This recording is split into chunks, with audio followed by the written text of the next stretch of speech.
Puzzling is my game, you know I'm the master. Fitting all the pieces faster and faster. Competition's on, I'm ready to compete. I'll finish that puzzle right under your feet. Putting every piece in its perfect place. Time taking, heart racing. Gotta keep up the pace. Feeling the adrenaline, it's running through my veins. I'm the puzzle king. No one can beat my gaze. Jigsaw puzzle is my obsession. It's true, I conquer them too. The thrill of the chase, satisfaction I see. I'll complete that puzzle in the blink of an eye.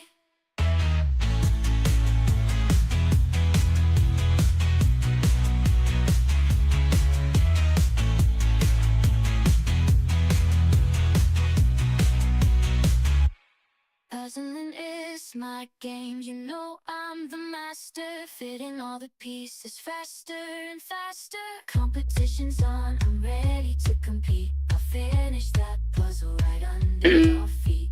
Putting every piece in its perfect place. Time ticking, heart racing. Gotta keep up the pace. Feeling the adrenaline is running through my veins. I'm the puzzle king. No one can beat my gaze. Jigsaw puzzle is my obsession. It's true, I conquer them too. The thrill of the chase, satisfaction I see. I'll complete the puzzle in the blink of an eye. Puzzling is my game, you know I'm the master. Fitting all the pieces faster and faster. Competition's on, I'm ready to compete. I'll finish that puzzle right under your feet. Putting every piece in its perfect place. Time ticking, heart racing. Gotta keep up the pace. Feeling the adrenaline, it's running through my veins. I'm the puzzle king. No one can beat my gaze. Jigsaw puzzle is my obsession. It's true, I conquer them too. The thrill of the chase, satisfaction I see. I'll complete that puzzle in the blink of an eye.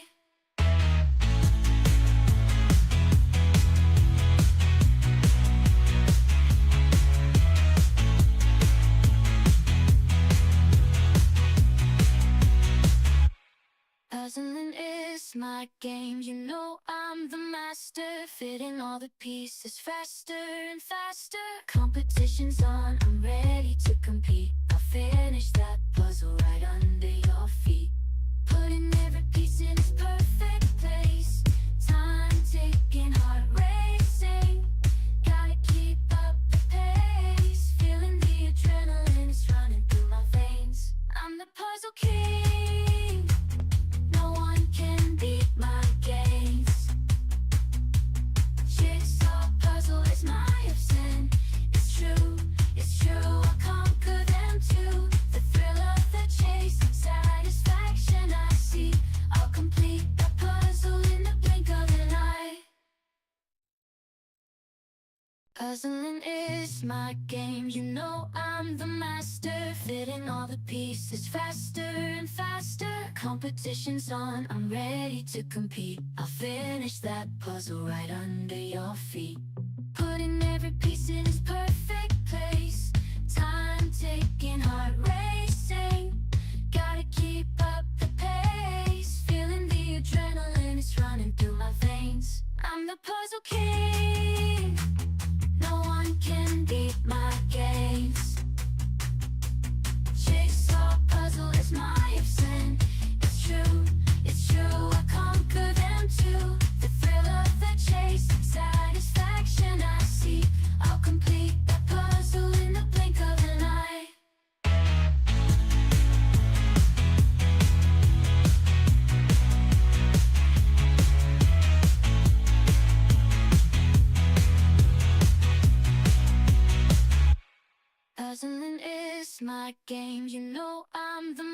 master, fitting all the pieces faster and faster. Competition's on, I'm ready to compete. I'll finish that puzzle right under your feet.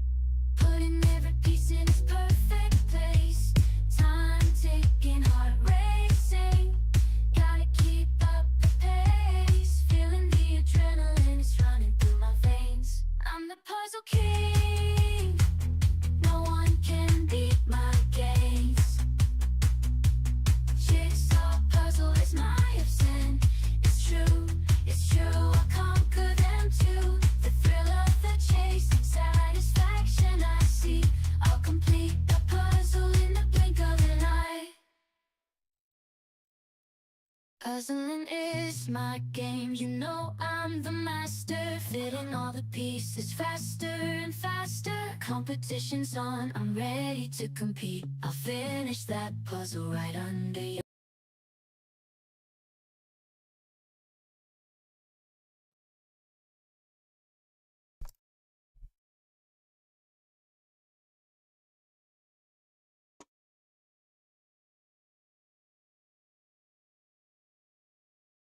All right, good morning, everyone. Hope you can all hear me. Great to see so many of you there. Today we are having a solo competition. And yes, that is correct. We do have different wrapping papers. So we just use the crocodile paper until the very end. And when that was out, we just took the next one, which was Happy Birthday. And it is possible that, yes, I think I see a cat and mouse as well, that we ran out of Happy Birthday and then used cat and mouse as well. So don't worry, as long as you have a small square box, you've got the right puzzle. All right, hope you've had time for your morning coffee and for breakfast. So this morning I also have Fruji and Daniela and Ingrid helping me. Hello, everyone. Good morning, everyone, and success today. Hello, happy puzzling, everyone. It seems like everyone's stream has paused. I was thinking that the issue is only at my end, but apparently not. Okay. I am quickly checking as well how are the cameras of everybody on the tables, because sometimes the cameras are located and we cannot see how many pieces left you have, guys. So I'm doing a quick check.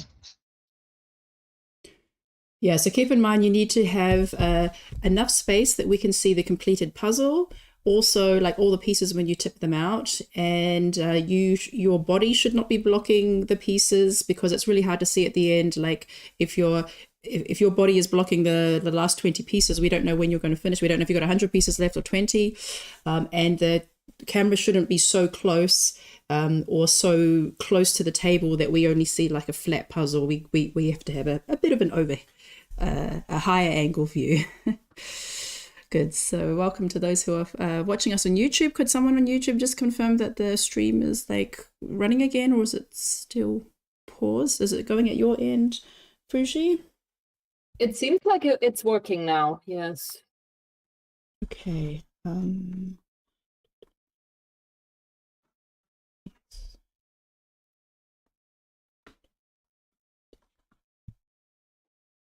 Okay, so I'm just checking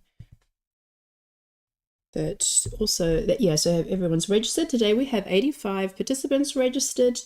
If you have forgotten to register, please do that straight away. So we'll be starting so today we have something a bit different with the unwrapping part, so make sure that you're here at 9:58 because I have some special instructions about this one. Okay.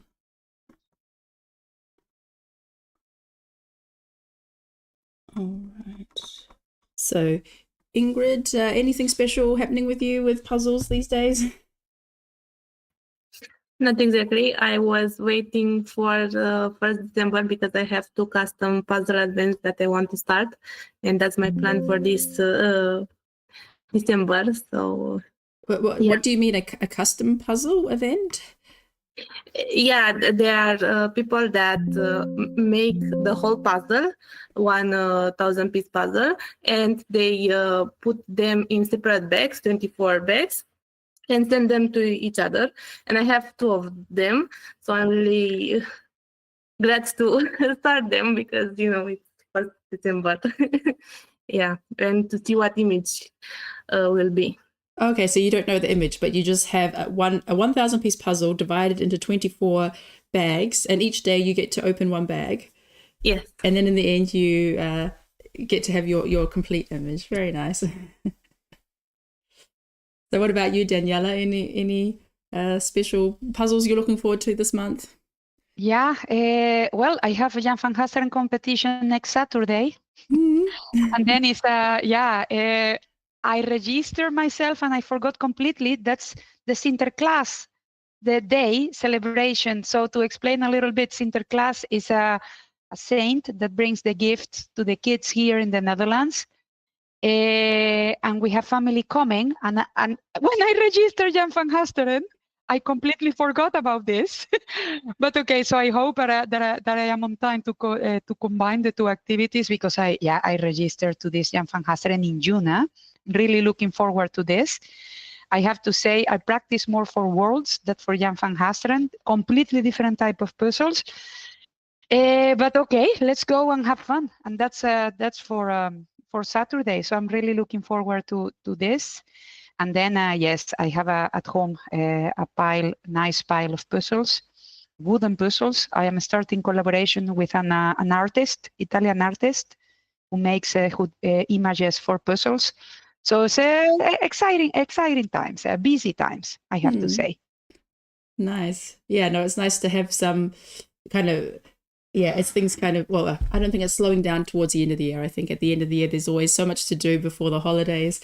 But looking forward to when the holidays come, that there'll be some relaxed days to do some of some of my 1,000-piece puzzles, or some of the puzzles I just haven't had time for the rest of the year.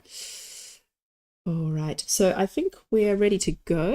So thanks, Daniela, Ingrid, and Frigi for your help today. And yes, just check the messages. So those who are just joining us now, yes, there is different wrapping paper. So we have some crocodile and happy birthday paper, but it's all the same puzzle. We'll find out in a minute. Okay, so now's the time for the reveal. Everybody can unwrap the puzzle. I'm again very excited to see what this is going to be. And if there are stickers or plastic wrap, you may remove that as well.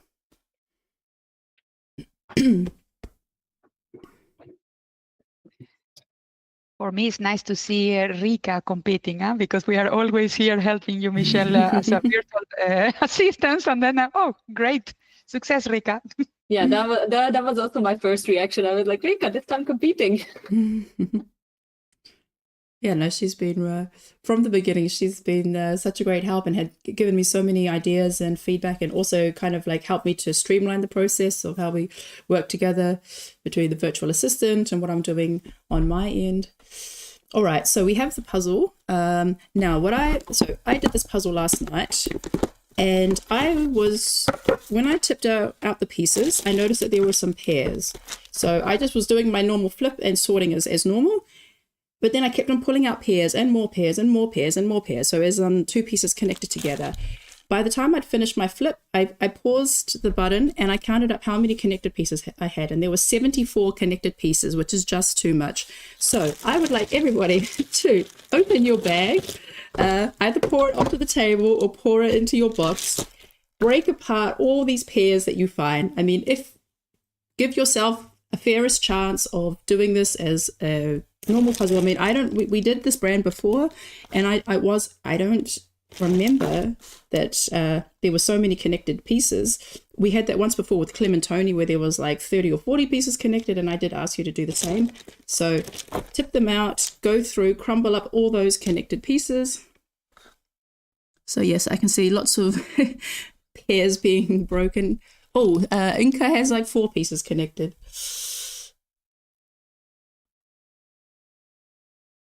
I am actually not familiar with this brand. What is this? This is Mudpuppy. Kirsty, Kojo, you can also just open the bag. Open the bag and take them out of the bag, and then you can more easily... Yeah, because I think if someone starts with 74 connected pieces, that's, yeah, not the... quite an unfair advantage. So yeah, we did this one before, this brand before Mudpuppy. It was like tree-dwelling slowpokes. I think maybe 5 pairs fell out like that, but it was nothing that I stood out to me as being unusual. But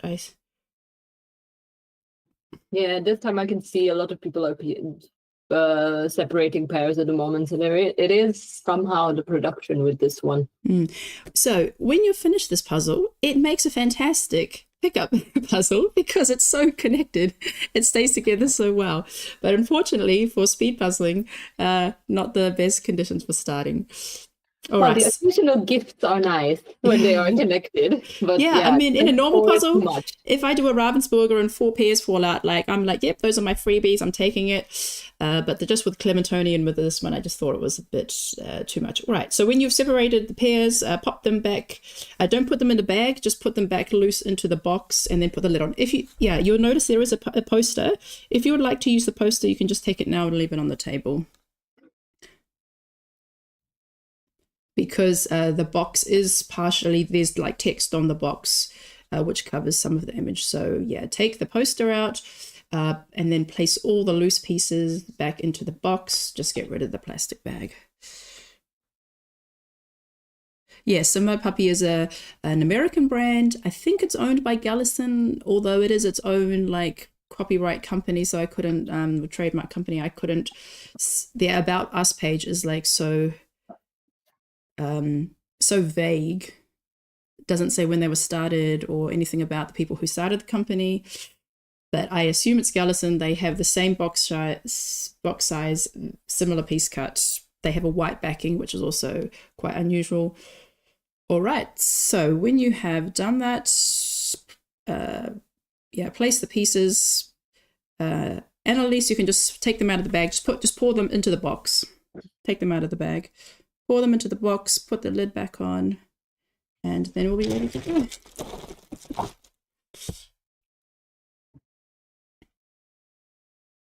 Oh. Okay, so now we're...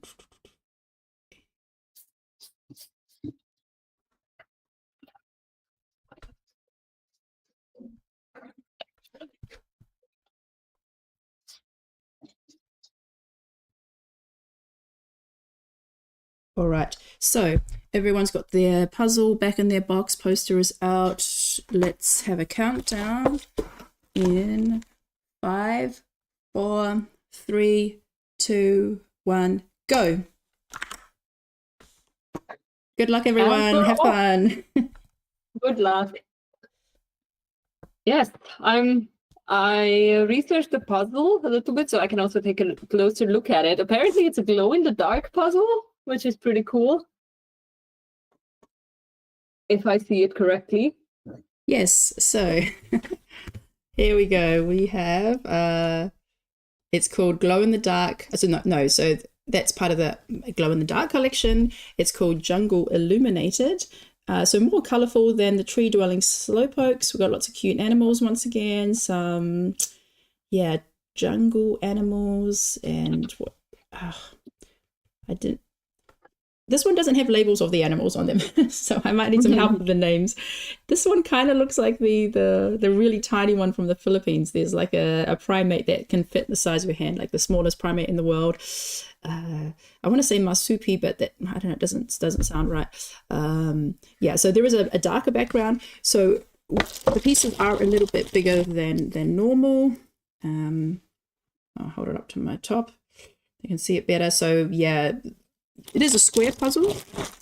And what I can say is, yes, because it has this glow in the dark feature, it does mean that some of the pieces that are white or yellow, some of the highlights, you could say, they have this glow in the dark paint on them. So they have a bit of a more rougher surface, which does feel a little bit strange when speed puzzling, like it's not just so smooth like when you're sliding the pieces in, or yeah, when you're like grabbing the pieces really quickly to put them in your hands, like some kind of get kind of caught, just because of this rougher texture. And yes, it does glow in the dark. It looks very lovely. So everything that's kind of white and yellow and some of the eyes and things are like glowing. It looks very lovely. So you can leave it out or and check it out tonight if you like. All right, so I'm going to start towards the end of the alphabet today. Let's start with the letter S.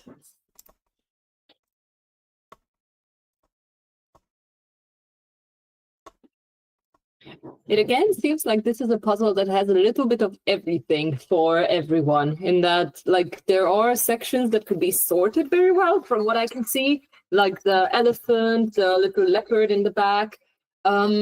Yeah, so it could be sorted a little bit, but also it's also kind of busy, so you can do a little bit of the pick and place strategy as well, which could be a doable thing. I had a hard time deciding if this would go quick. Like, what was your time for it when you did it? It was 54 minutes 29. And just as a comparison, the tree dwelling slowpoke was 1 hour and 16. So 22 minutes faster than slowpokes. Because it is more colorful. I mean, the problem with the tree dwelling slowpokes, it was the animals were mostly purple or this like peachy beige color on a black background, and you had a lot of text, and the text were going at different angles, and so you had to kind of figure out what the text was saying. Here you just have like, you've got big pink flowers. Every animal has its own type of texture. The vegetation also has different textures and tones of green, so it is quite easier to tell the vegetation apart. So I think this one will go a lot faster. Yeah, it does. It does. The tree dwelling slowpokes did seem like a challenging puzzle. As far as I can remember, it also had higher numbers. I mean, longer times for completion. I'm not sure what was the time of the first place finisher, but it was definitely a higher time. All right, so on the screen we have Sabina from Denmark, Sana from Finland, Sarah from Sweden, SJ from the UK, Smaranda from Romania, and Steffi H from Germany.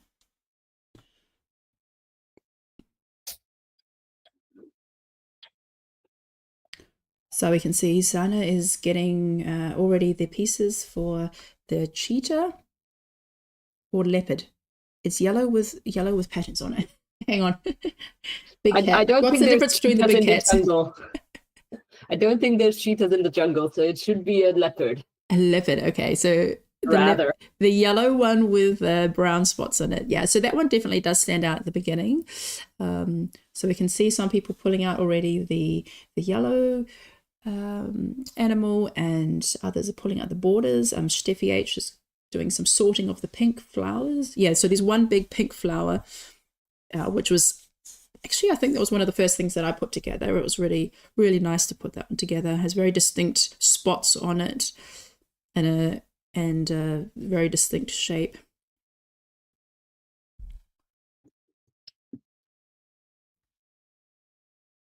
It also kind of throws me off. Is it the back of the pieces is actually white? Yes, it's a white backing. Yes. It's at least easy to see if everyone is finishing sorting, not sorting, flipping.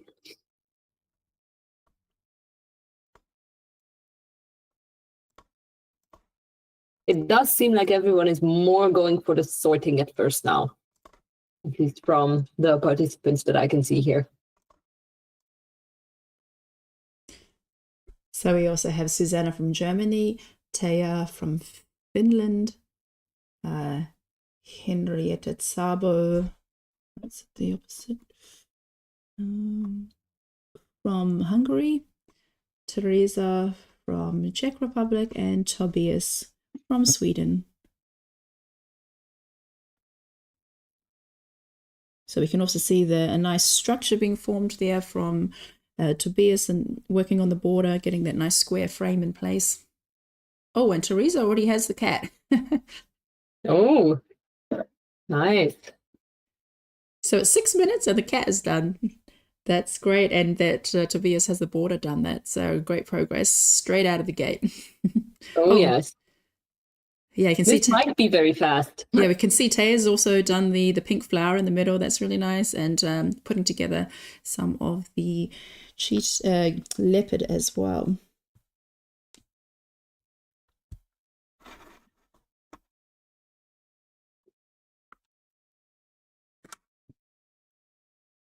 It's also interesting to see like the different sizes of tables that people are using, how much they spread themselves out.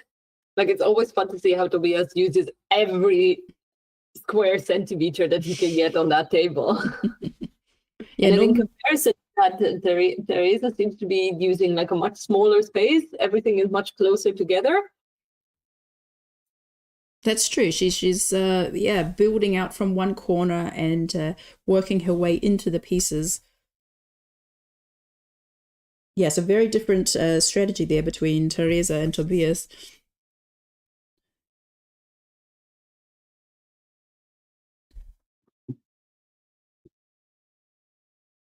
Teresa is going super fast here. It's not just the cat done, but also that pink section underneath the cat. Let's call it a cat.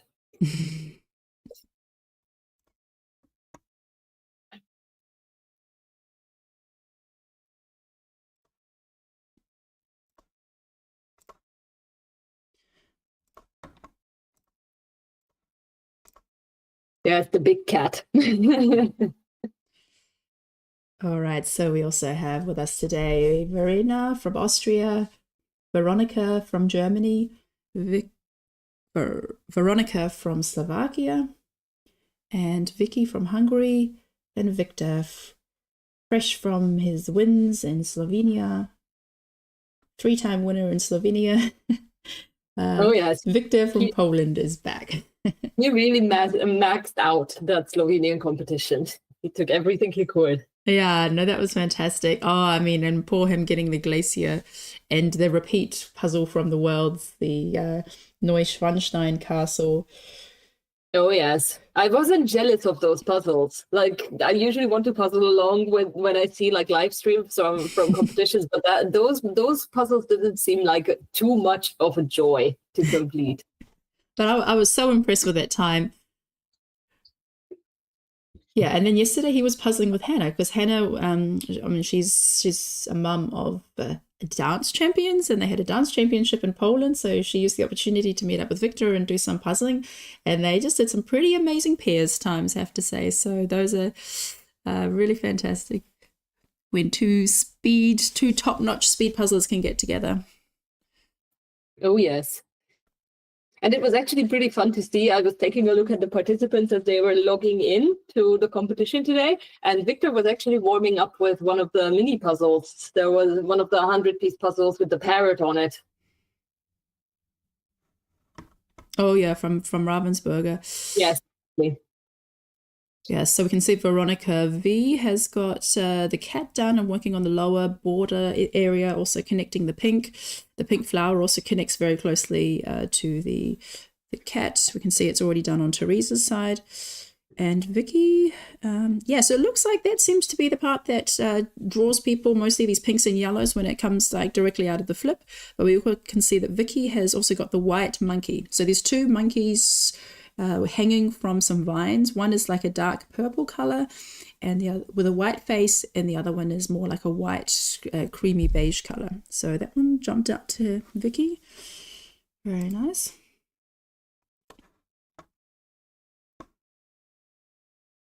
Just leave Vicky on there a bit longer.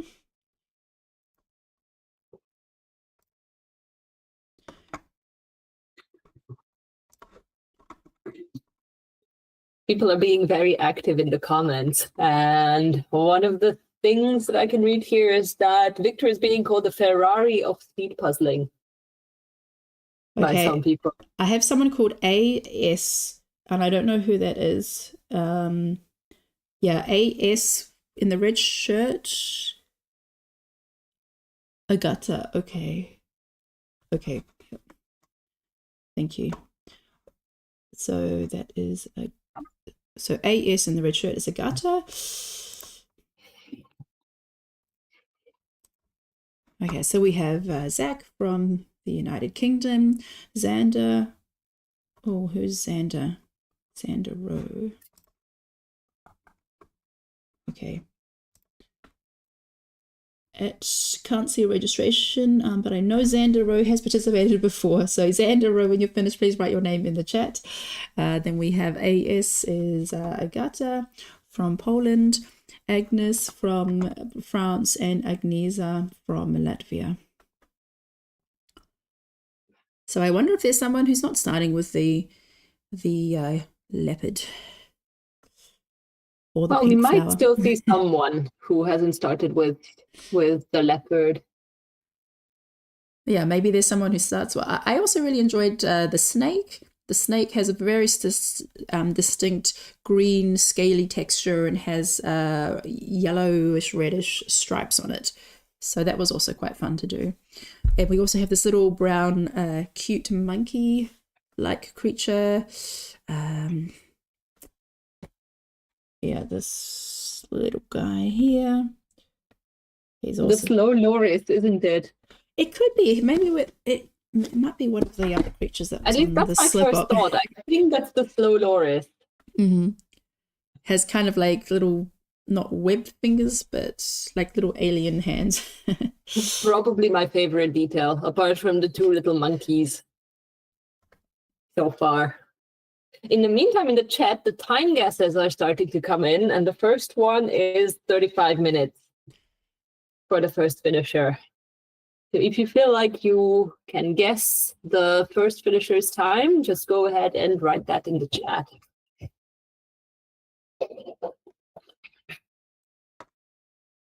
Yeah, we don't have any Americans participating today. It's still Thanksgiving long weekend, but I see that Jim has joined the chat. Nice to see you. Agata is also making really, really great progress with the leopard being done and like that little pink section and the flower. Oh, we see Alejandro has done the white monkey as well. Oh, and we're seeing some faces. He's got like the toucan face, the face of the bear, and yeah, also in the bottom left-hand corner, there's like a funny-looking toad, like a yellowish green color. So you can see he's got like a section of the border off to the side, off at his right-hand side. So right now, definitely he's not working on the border as such. He's just working on whatever catches his eyes, and lots of little islands, and it'll be very nice to see how they all join together a bit later on. So we also have Amy from the UK, Angelica from Sweden, Anna from Finland, Annalise from Belgium, and Annemie from Switzerland.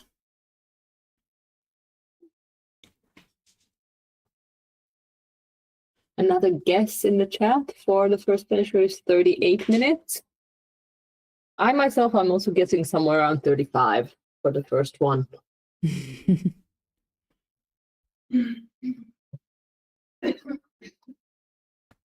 Okay, so correction, Mari is participating, so we do have an American participating. So when I checked on Friday, I didn't look at the participant list yesterday, but from the registrations that came through on Friday, there were no Americans. So I figured it was because they would still be busy with festivities. But okay, we'll see. We'll catch a view of Mari a bit later on. Yeah, so on Annemie's, you can see the bottom left corner, there's this yellowish green toad it's been put together. And that one also stands out because it has a kind of like this mottled, olivey, spotty texture. It stands out quite well as well. But yeah, it's great to see everyone's got like some nice points, some nice building blocks put together, little islands forming. It doesn't look like anyone's getting stuck. And I think with this one, it just really flowed. I really enjoyed this one. I was having a lot of fun, and I actually listened to the live stream. I was like, oh, I'm going to do this. What am I going to listen to? And I'm like, oh, I'll listen to the live stream of the tree dwelling slowpokes. So Jim was co-hosting with me on that time. And that's when the first time when Marcia appeared, and like 2 minutes before she finished, we discovered, oh, we better watch her. So that was quite fun. And then hearing like the Danique and Andrea were like close behind. So yeah, because I haven't participated in that environment since I don't participate in the Euro Jigsaw Jams, but that was the closest. I enjoyed listening to the live stream on that one. All right. Yeah, I was actually wondering, do you ever plan to like participate in one of the EJJs instead of hosting? I don't think that's really possible at this stage. I'm very involved in choosing the puzzles, and when it comes to a new brand, I usually try to test a couple of the puzzles first to see how it is with the piece cut and all. And additionally, everything kind of needs to be done here at this computer because there is quite a few more technical things attached. Oh, yes. All right, so I'll leave Alejandro on the screen and let's move on to our next participants. But I am participating today. I'm participating in the Jukari competition. Also, Alejandro and Kristen are in there. Yes, I have been seeing it on Instagram that a lot of people are going to be participating in 2 competitions today. Yeah, so the Jukari is split over 2 days. So some people did it already last night. And it was funny because we were driving we'd been away all day and we were driving home and the competition started around 9 o'clock. And I was like, oh, this is so funny because I thought the French competitions were late. They start at 8 p.m. our time, and then the Italian one starts at 9 o'clock. And we have a family who live in Italy, and so my husband was like, oh yeah, the Italians are always late. Nothing happens before 9 o'clock. So yes, of course. They eat late, they do things late. So 9 o'clock is a completely normal time for them. Yes, and it's actually a very comfortable time. All right, so we have Arkadius from Poland, Ajalin from Argentina. So she actually participated last night. So there's a Saturday night competition and then the Sunday afternoon. And I saw that she participated last night. Oh, and Bibi from Denmark, she's also on the list. I don't know if she's going to participate later today or she's already done it, but I saw her name on the list. And then since a couple of people are doing it the night before, do you already know what your puzzle is going to be, or do they not publish that at first? Well, they do have a live stream in Italian, so it is possible to see the image. And some people did post on Instagram already the image. So I saw the image for 3 seconds because I just wanted to check, is it the same puzzle that we had on Thursday night in my competition? And it wasn't. And that's all I needed to know. And then I closed it. Oh, yes, true, because it's also a bluebird, right? Exactly. So then I was just like, oh, how would that be if we happen to choose the same puzzle within the same week? That would be a bit bizarre. But no, it wasn't. That's all I saw. I was like, no, it's not the same image. Done. Okay. And I'll wait till 4 o'clock. All right. So we have Carolyn from Belgium and Catherine from the USA who's living in Germany. Okay. So sorry, there is another American there. So good to see that Catherine's back at a normal sized table. Maybe she was visiting with someone or she was at a different location. She said she was in a closet with a small wobbly table and had a bit of a hard time on Thursday night. So looks like she's going to, go back to more regular conditions today. Yeah, Arkadius is making great progress. He's shifting things around, trying to place the islands where they belong. And Alejandro, so we're at 20 minutes. 20 minutes. It is quite nice to see how everyone is making pretty good progress. I don't really see anyone being very stuck. You can see that progress is being made on every single screen. So it is really a flowy puzzle that probably works a little bit for you.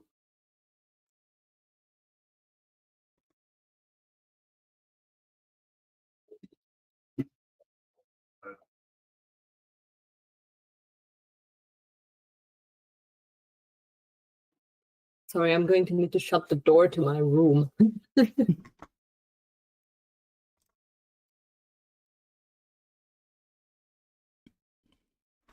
Right, so we have Chiara from Italy, Christina from Denmark, Claire from the UK, Claudia from Germany, Connie from Netherlands, and Daniela from the Netherlands.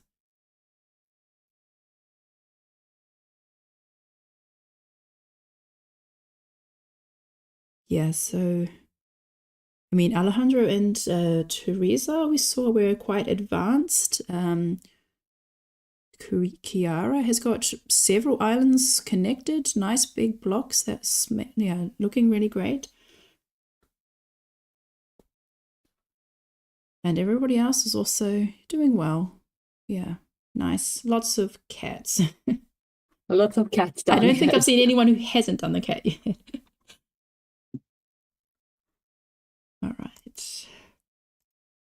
I'm going to try and pin the ones who are making a lot of progress, just to keep an eye on everyone, so that I don't have to take a look at the live stream from YouTube, because I am getting a little bit of lags and it gets a little stuck sometimes.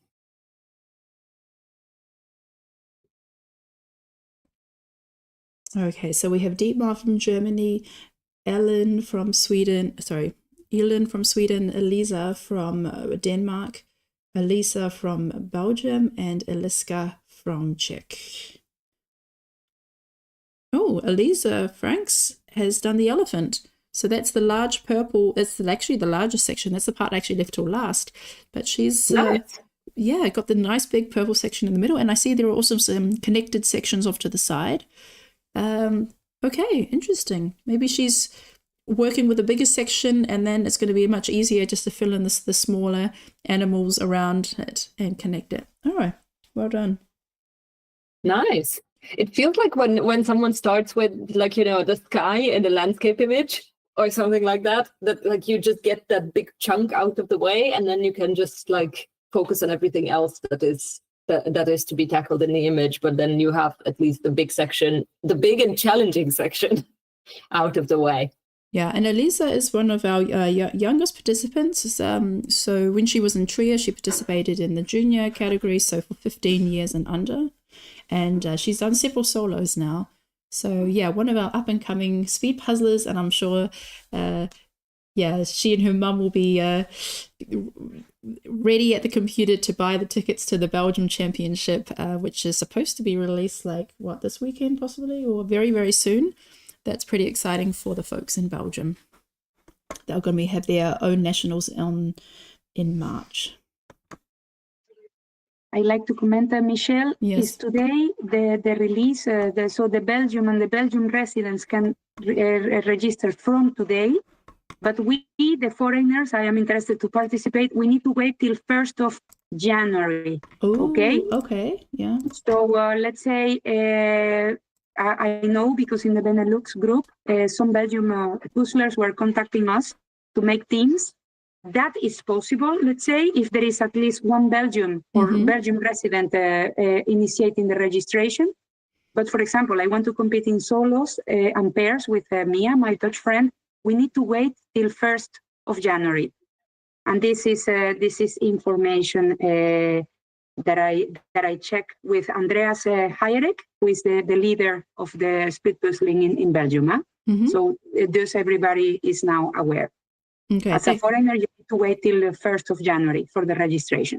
All right. Thanks very much for that clarification, Daniela. That is very good information. I'm really hoping that there's going to be spaces left for foreigners. I'm very much playing with the idea of going. So Well, you're not far away. I'm not far away, and it's not a bad drive all the way to there. I mean, Belgium is very accessible from Germany, France, Luxembourg, the Netherlands, and not even just a bit of a jump from the UK. So I think it's quite smart that they make the opportunity first for the Belgians, because there are not that many Belgian speed puzzles, that they all get a chance, and then after that, open it up. Yeah, I also pretty much agree with this system to like give priority to the locals first. And then if the competition doesn't fill up with them, then everybody else can get the chance. And I really hope that I will get a chance. So we have Emilia from Finland in the top left corner, who won EJJ 32 and 33. Now we have Emma from Sweden, Eric from the Netherlands, Everly from Estonia, Freya from Denmark, and Hannah from Czech. So everyone's doing really well. We're at 26 minutes. I'm going to move a little faster. We still have our world champion to have a Ooh, catch up on.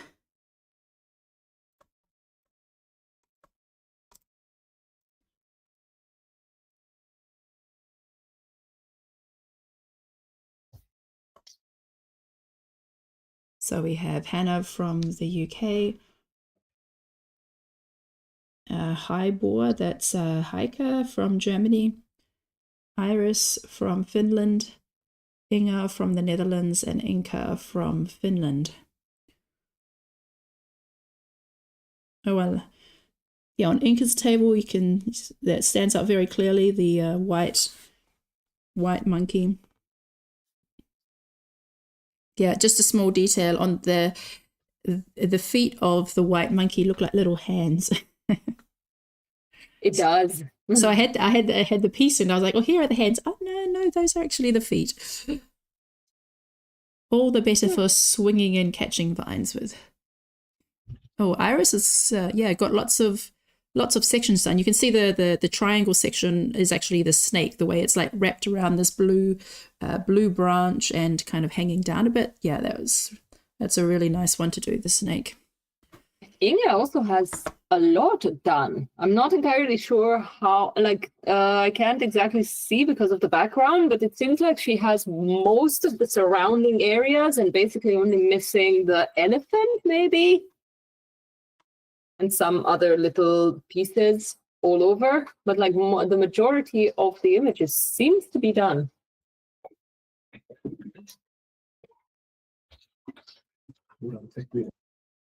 Yes.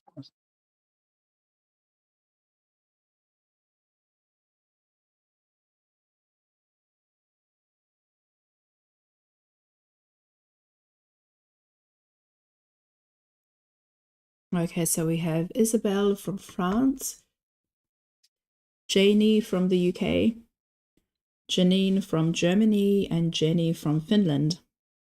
Oh, really nice view. I really like Jenny Puto's view. Just looking at from her angle, what you can see, we get such a nice view here.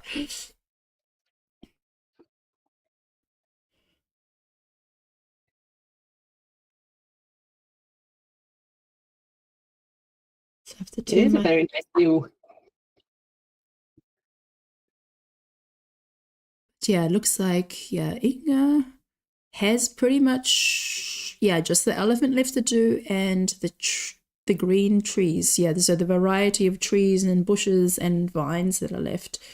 Okay, very good, Inga. Oh yeah, so there's also a rhinoceros, which is also a similar, is a grayish color, but the elephant is a bit more purplish. So also grey, but with a bit more purpose. Okay, yeah, there seems to be a difference in the shades of the animals. So we're at J, and I'm told I need to check out K for Kristen. Yeah, she is making a very, very good progress there as well.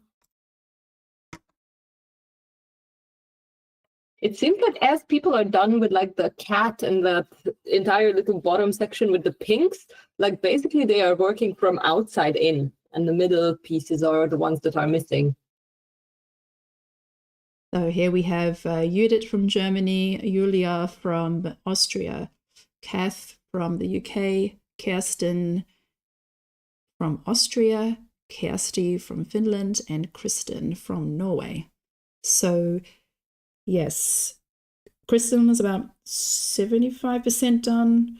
So basically filling in the purple parts of the elephant, and then after that, it's just all the green and black pieces left. It's just amazing to see the accuracy that she has with the general methods of how she is puzzling, that she basically picks up a piece and knows where it goes. And Kath H is really solid as well. I really like how she's just got, it looks like she does a section, she grabs every piece for that section, and then she moves on. Like we don't see like kind of half done areas or like little gaps. Like she's really done each animal really clearly before moving on. Very nice there. Yes, it's super organized. Yeah, so everyone's doing well then. Well, I started at S and we're only up to K. We ourselves are making pretty good progress in showing everyone now. MK, in the meantime, in the chat is asking if everyone is going to finish. I'm actually pretty confident that they might with the 2-hour limit. So we have Leah from Denmark, Lena from Germany, Lenka from Slovakia, Linda from the Netherlands, and Alina from Norway. So yeah, I'd say there's several people who are now like at about 50%, or over 50% of the way. So I'd say Lenka and Lena are now in that group, kind of pulling ahead. But Kristen, yeah, has less gaps. But and somehow more organized gaps. Like, it seems like she picks a section and then completes that completely. And in the meantime, whenever she finds something that she knows exactly where it goes, she like completes that as well.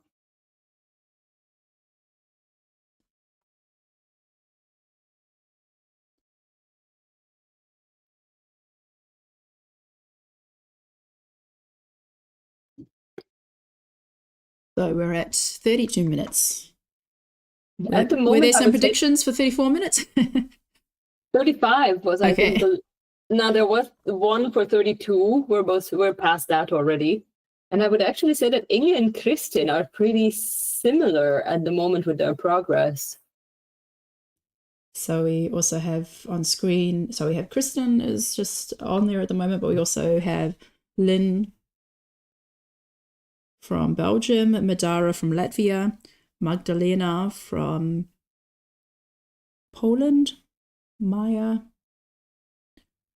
from Finland, and Mandy from the Netherlands.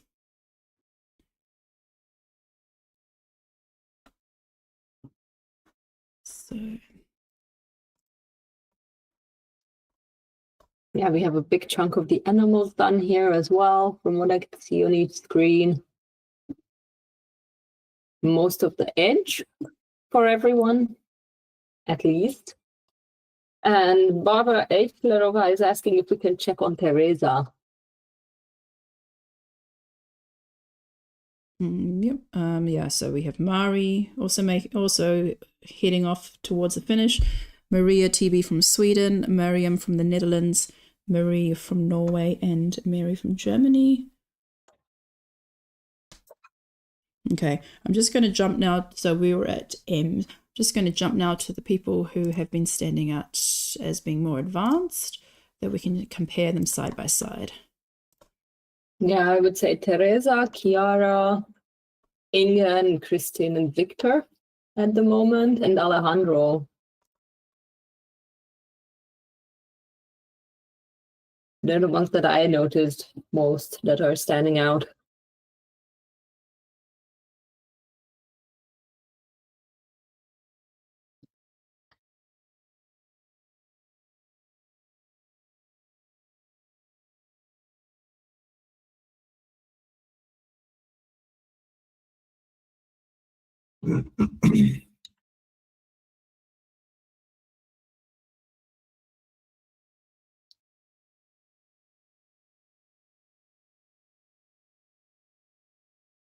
So Kristen has about 30 pieces, and Alejandro or Chiara,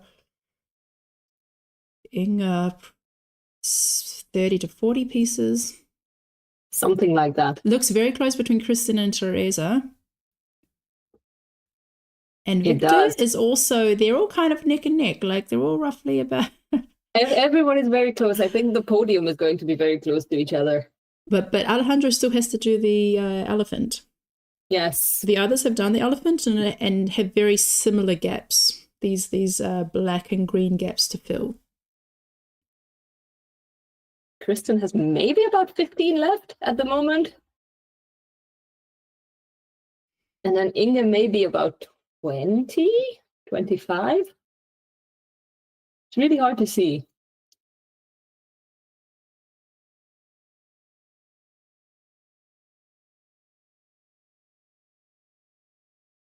But Kristen is definitely pulling out to be first place now.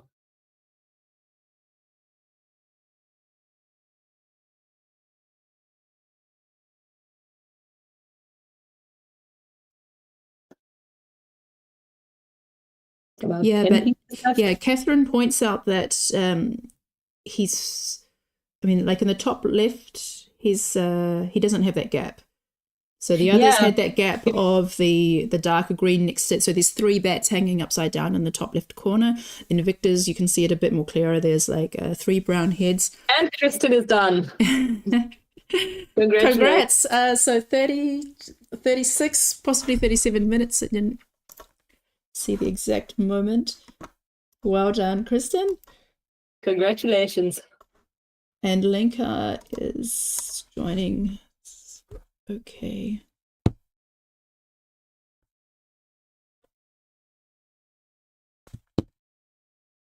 Yes, Alejandro's progress is deceiving because whatever he has done, like everything is done. And he has like maybe 2 holes left in the image. And apart from that, everything is done. Others are kind of darting around here and there, like in which corner does that fit? Different, like with Inga, it looks a bit more patchy there, but when there's only 1 hole left, it will be easier to fill in, just to find the shape that fits into that gap. When there's Yes, a exactly. larger hole, it is a bit more trickier to fill. But competition Teresa, is Victor second. going strong. Teresa is going very strong as well.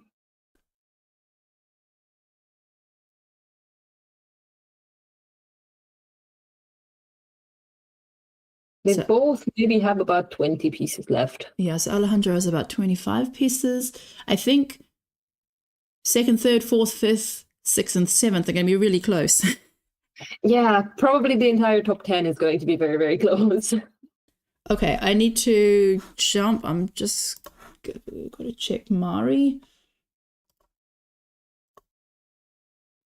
Victor also has very little left, but what's deceiving is that his pieces are on the puzzle, so I can't really tell how much is missing.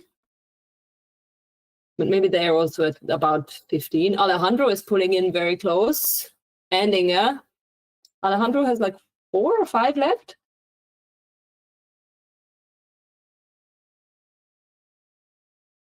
And done. Well done, Alejandro.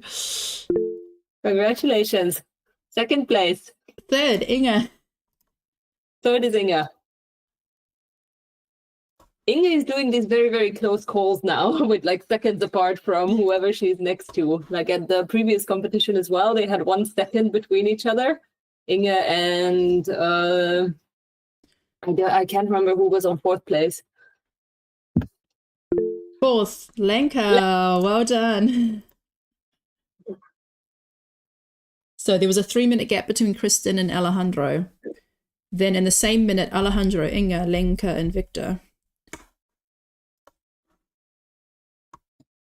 So I have on screen Teresa, Anami, Chiara, and Mari. Chiara also only has 2 left. And done. Awesome. Well done, Chiara. Well done. And Mari. Yeah, top 10 is filling up quickly now. Okay, so Mari was 7th. So Kristen, Alejandro, Inga, Lenka, And Victor, Teresa. Chiara, Mari, Teresa. Wow. Well, so many top players all in the same competition. It's close. So now I need to know who else to put on the screen. Tobias is pretty close as well, from what I can see.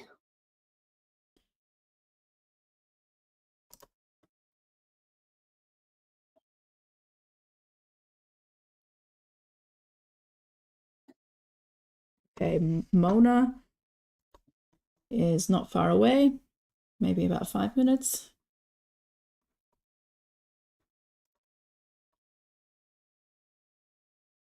I'm also just scanning through every one of like who could be on the screen as well.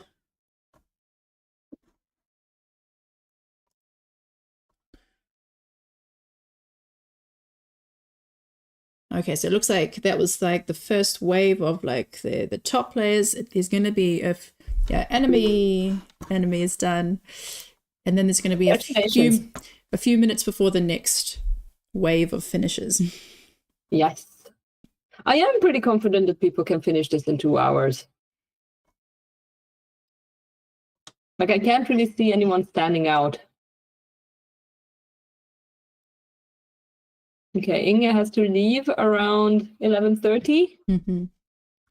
All right. Then since we have a little break before the next finish, how about we bring in Kristen?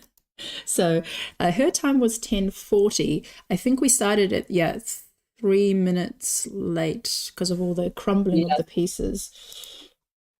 So I think I said, was it about 36, 37 minutes? All right, so let's find Kristen.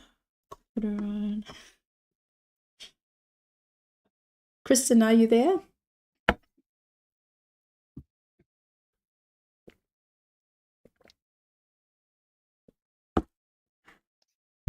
I'm going to wait a little.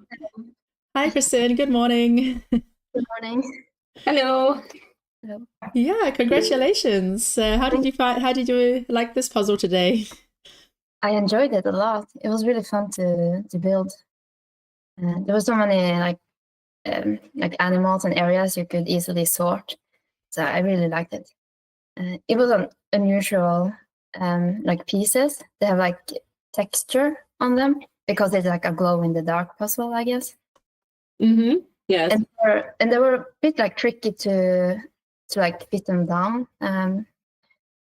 Especially at the end, I started like shaking because of the adrenaline, and I was really struggling like getting the pieces to like sit.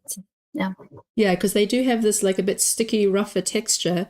Yeah. So those are on the more on the light colored pieces. So those with like yellow or white highlights, those are the parts that glow in the dark. And I also noticed when I would pick them up that they just didn't slide in so easily or so smoothly. Did you have a favorite animal from the puzzle or something that particularly was nice to put together? I mean, I guess everybody enjoyed like the leopard. Yes. It's so I think most people probably started with that one, and like the pink area around. It was really easy to. It's like stood out. And I also enjoyed the elephant, although I did that at the end. Yeah. Do you actually listen to the live stream while you are puzzling, or do you wear headphones to listen to something else to not get distracted? No, I turned the sound off. Mm. I tried one not that long ago to listen, but it was really distracting me. So yeah, I turned the sound off. And then do you also like wear headphones at like live competitions to not get distracted? I mean, I've never done it previously, but this year in the finals in Worlds, I wear my earphones and listen to music. Mm-hmm. Yeah. Yeah, because it can help to like block out everything else. Yeah. Especially once you are pulling into like being very close to finishing, and like we're actually watching what you are doing and commentating on that might be a little bit stressful. Yeah, it is. Vicky and Tobias are done in the meantime. Well done.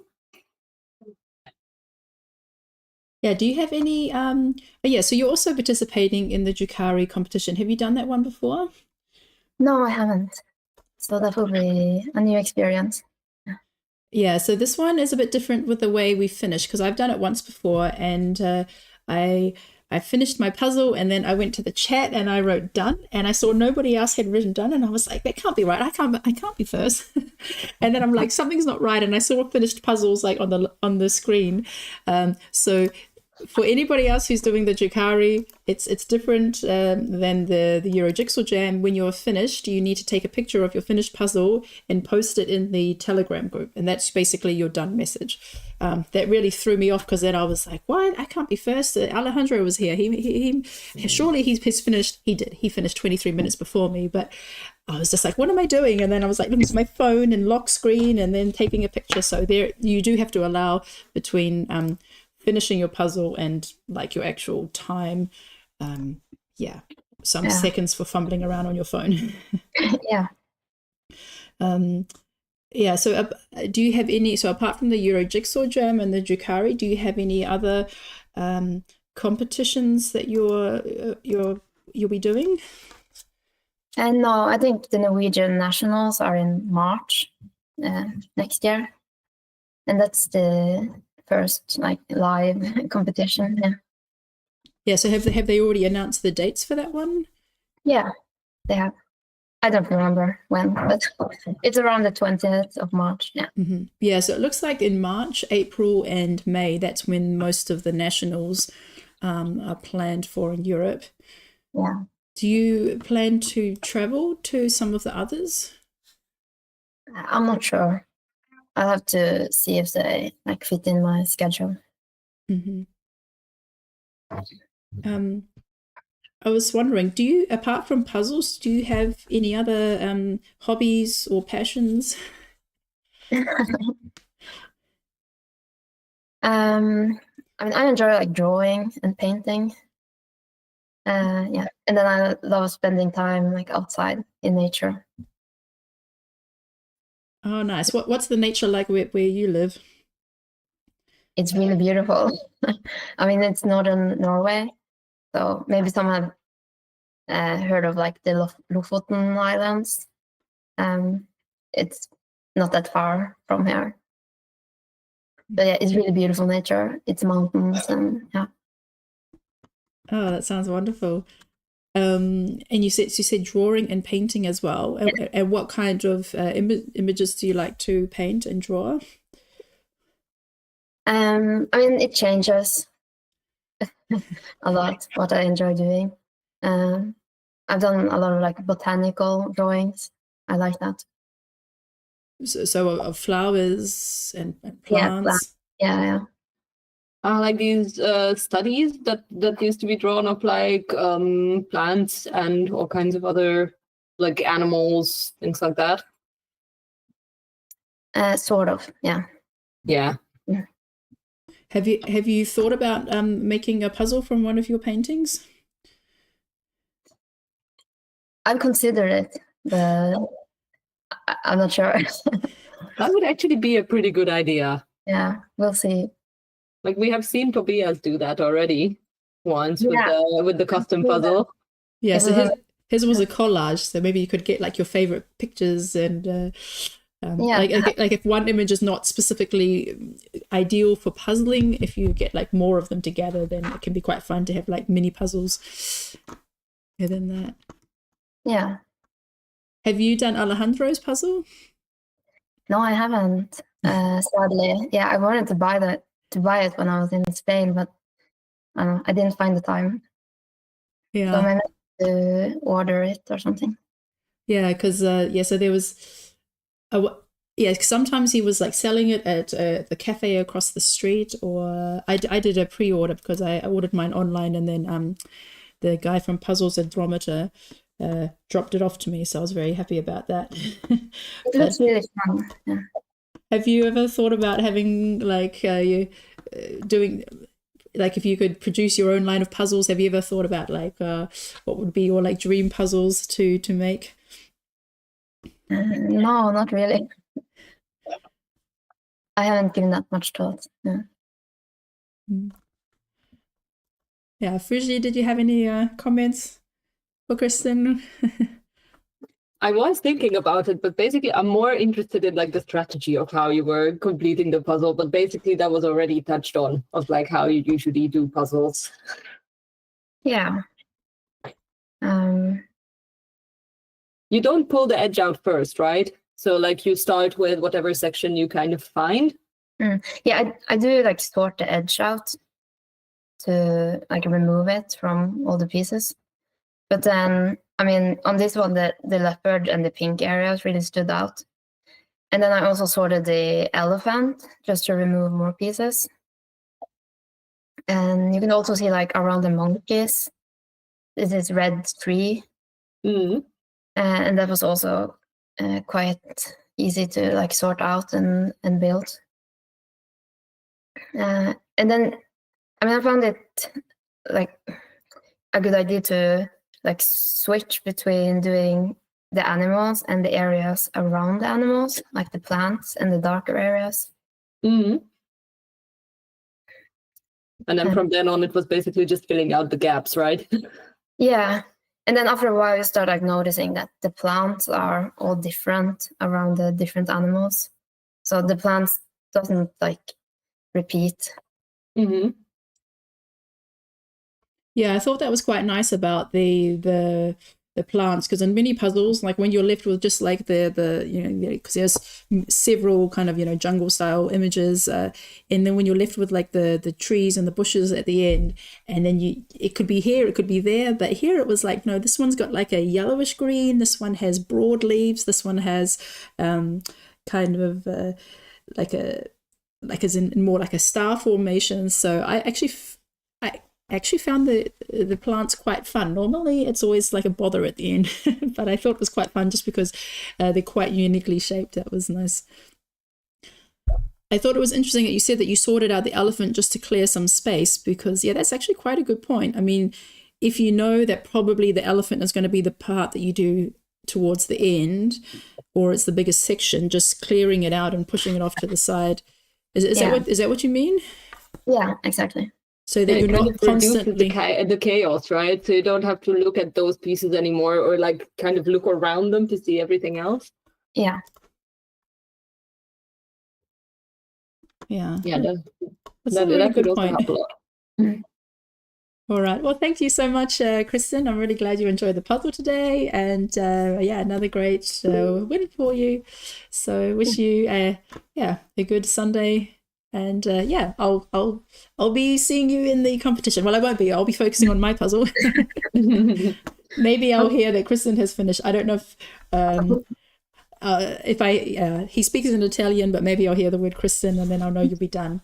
And hopefully I won't be too far behind. But yeah. All right. Well, thanks, and we'll see you next time. Bye. Congratulations. In the meantime, we have had quite a lot of finishers as well. I can see 16, 17, 18, 19. The top 20 is done. From what I can see, Rika is on 20th place. Agata was 16, Amelia 17, Yulia 18, Janie 19, and Rika 20. Yeah, so the time is 53 minutes. So, wow, really great. We've had 16, 17, 18, 19, 20, 21. 21 people finished already just at 53 minutes. Yeah, we will still have quite a couple of finishers in an hour, I would say. Yeah, Rika, Mandy just finished. So on the screen right now, we have Sarah, who's got about less than 20 left. Freya, about 30 or 40 pieces. Arcadius, 30 pieces. And Emma has about 10 left. So yeah, great progress there.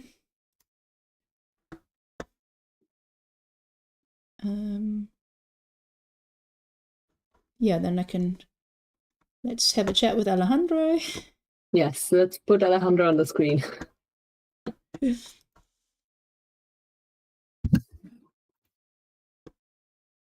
Hi. Hello. Hi. So, how are you today? Fine. Yeah. How did you like the puzzle today? I like it because it was a little bit tricky in some point assembling process. So yeah, it was more fun. What sections did you find the trickiest? The elephant, all this blue was my last part, so I more or less do it quickly. But yeah, maybe when I finish with the main colors, yellows and browns, in this moment, then I had to choose between the dark pieces, the elephant, the greens. Was maybe the worst moment.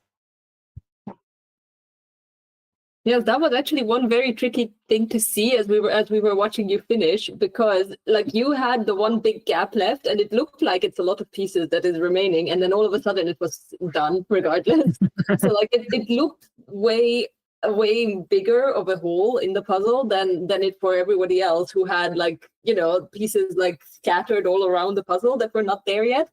And it might actually be a good way to go around it, because you can only focus on like one place, and that helps with finishing up. Yeah, that's true. Have you had experience with this brand before? Never. It's first time I see this brand. I'm looking to see at night how beautiful it is Oh yeah. illuminated. But no first time. And how did you find it? Did you also find it challenging with like the surface of like it's a different touch than the other puzzles because of the glow in the dark thing? Yeah, maybe a little bit. But no, for me it was fun because it's true that in some moments I had problems putting the pieces in the correct place. It was not like a Ravensburger or other type of dance, but it was fun. So I really enjoyed it. Good, great. We're very happy to hear that. And how are your plans for the rest of the year and like the upcoming year? Like, are you planning any live competitions in the near future, or is it like a complete puzzle pause now, apart from online competitions? I will take a little rest because I have a lot of work to do at university. I'm trying to get a official position, and I have to work this next month. I was in Yukari contest, but I haven't received the puzzle yet. So I believe I will participate in the weekend of 14-15. And that's all my plans for the moment. Mitchell knows that I could not be able to join more of European online contests for the moment, but I hope that maybe in January, February, I should be able to join again. Yeah, that sounds like a pretty good plan. Yeah, did you hear that Kristen says she couldn't get a copy of your puzzle? I will send her a copy because it's true that during the Worlds I give puzzles to a lot of people. Christine for sure. I would like that she does my puzzle and see how fast she can do it and beat the world record with that puzzle. So yeah, I will try to ask my colleagues and let's see if we can send her a copy to Norway. And that should be really nice. Yeah, so what's your time for that puzzle? My first time doing it, I believe, was 29 minutes with something. Of course, I knew every detail of the puzzle. But yeah, I know that a lot of people has done this puzzle, and maybe if has not been their best personal time, has been the second one and very close to the first one. So I'm really happy that people is able to enjoy it and also to obtain these good times.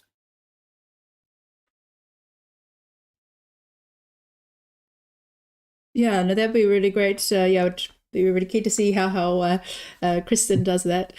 And yeah, I haven't actually done it myself yet. I do own it, but I did it the first time when I came. Yeah, when I had my stack I had a huge stack of puzzles when I came back from Worlds, and it was one of the ones that my daughters immediately noticed, and I told them about that it's your puzzle, and so my daughter did want to do it together. So the first time I did it, we did it together, and yeah, she told me the parts that she wanted to do, and then I have to do the sky and the clouds and things like that. She gets to do like the fun parts, like the umbrella and the surfboards.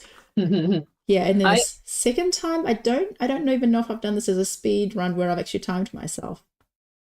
Yeah, I did time myself. I recently completed it. And I'm at the moment that I'm at the stage where I really want to get times under 50 for the first time, and I couldn't. It was 51 or something like that. So it's like exactly like just below it and just above. But otherwise, it is really a good puzzle for like, you know, sorting and everything. Like I have seen like interviews with you about it, of like how you want to put it together in a way that it's good for speed puzzling, and it definitely is. I can confirm that. So I still want to do a couple of speed runs on it to like, yeah, get a faster time at one point. But like I don't like repeating too much one after the other, you know? Yeah, it also kills the fun very much. So yeah, I'm going to let it rest a little bit. In the meantime, I'm going to cut in because it's really interesting what Amelia wrote in the chat. And she says that her puzzle is different from the others that she can see on social media because hers has a one piece shape while the others are showing different piece shapes. And you can also see it on the live stream now that hers had only the one shape and everybody else had the different shape. That's bizarre. That would be pretty bizarre, yes. That if they did, I mean, this came all as one batch, that if somehow there was one box of puzzles that only had a specific piece shape and the other didn't have all the whole variety. Okay, that's interesting. Yeah, I mean, people will just have to let me know afterwards if that was the case. That would be really bizarre. But yes, there is a variety. You can see that on Asia Lynn's and Claudia's, that there's like 3 prongs, 4 prongs, and the like. Okay. Yes, exactly. So Alejandro, so so because you're busy the next couple of months with your university projects and applications, but they're still doing like every week some competitions in Spain. Are you doing any of the ones on the weekend? Not really. Maybe I will participate once in the 21st of December here next to my village, so it's easy to join them. But rather than that, until March, I believe I will not compete in person competitions in Spain. So you will. So just from March onwards, you will get back into those ones. Okay. Yeah, maybe an online contest like the ones that you do. I hope that at the end of January, February, I should be able to join at least one or two of them. But yeah, until I have time to dedicate an entire weekend to go outside my city and visit Spain cities and participate in this contest, I will have to wait a little bit. Mm-hmm. Do you still have puzzles in progress though, even though you are so busy? Like, do you still have a puzzle lying around that you are working on from time to time? Yeah, I have one that it's I can show you maybe with the computer. It's so crazy because it's one personal puzzle that one man gave to me because he was not able to do it, and I will show you. Yeah. Mm-hmm.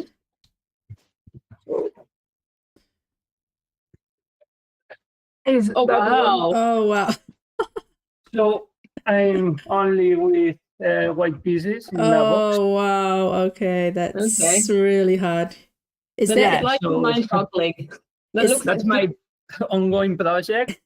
To be honest, I have this puzzle since 1 year ago, maybe, and I try to dedicate maybe at weekend 5-10 minutes, not more, because it's really awful and difficult to find the exact piece. But yeah, it's something that I do in the meantime to disconnect a little bit. It is a larger piece count though, right? If I could see maybe 2,000 pieces, how many is it? 2,000. Uh-huh. Yeah. that seems like a nice challenge. Is the woman anyone in particular? Or is it a famous woman, or is it his wife, or what? I believe it's his wife. Oh, he made a 2,000 piece puzzle of his wife, and then it was too hard to finish. Exactly, with a puzzle with a brand that I believe it's low quality, so all the pieces are almost the same ones. Oh. So I believe that with the white pieces, I will have to put some of them randomly because I believe it's impossible to find the exact piece. So yeah, but let's see. It's something that I'm doing for fun. I have not any time pressure, so I try to do it when I want and when I have time. All right. Yeah, that is a pretty nice project to have running on in the background. In the meantime, we're also having a lot of finishers. We're just above an hour now. Yeah. So congratulations to everyone. Yeah, no, they're coming in so fast. I can't keep the screen rotating fast enough. Yeah, well, anything else you'd like to say? Comments about this puzzle or this brand? or this competition. Oh yeah, we'll be seeing you in Jukari. Yeah. Yeah, I hope. I'm not sure yet if it's finally the 14, 15. I have a trip with my girlfriend to disconnect about all the stuff that I'm doing to Vienna. I will try to get my copy and purchase it, and maybe in Vienna I will do it, but I don't know. But yeah, for now I only can say that thank you so much again for letting me know all the dates to participate, because if not, I will not be able to join this amazing contest. And I had so much fun, and I hope to follow more contests in next year. Yeah, that'd be great. Well, good luck with all your university applications, and we'll see you in an online competition today. Yeah, after the stress is over. Yes. All right. Thanks, Alejandro. Bye, Michelle. Bye, Rosina. Bye. Wow, they're really rolling in now. All the finishes, like in the last minute, we just had Magdalena, SJ, Aislinn, Kirsten, Agnesa.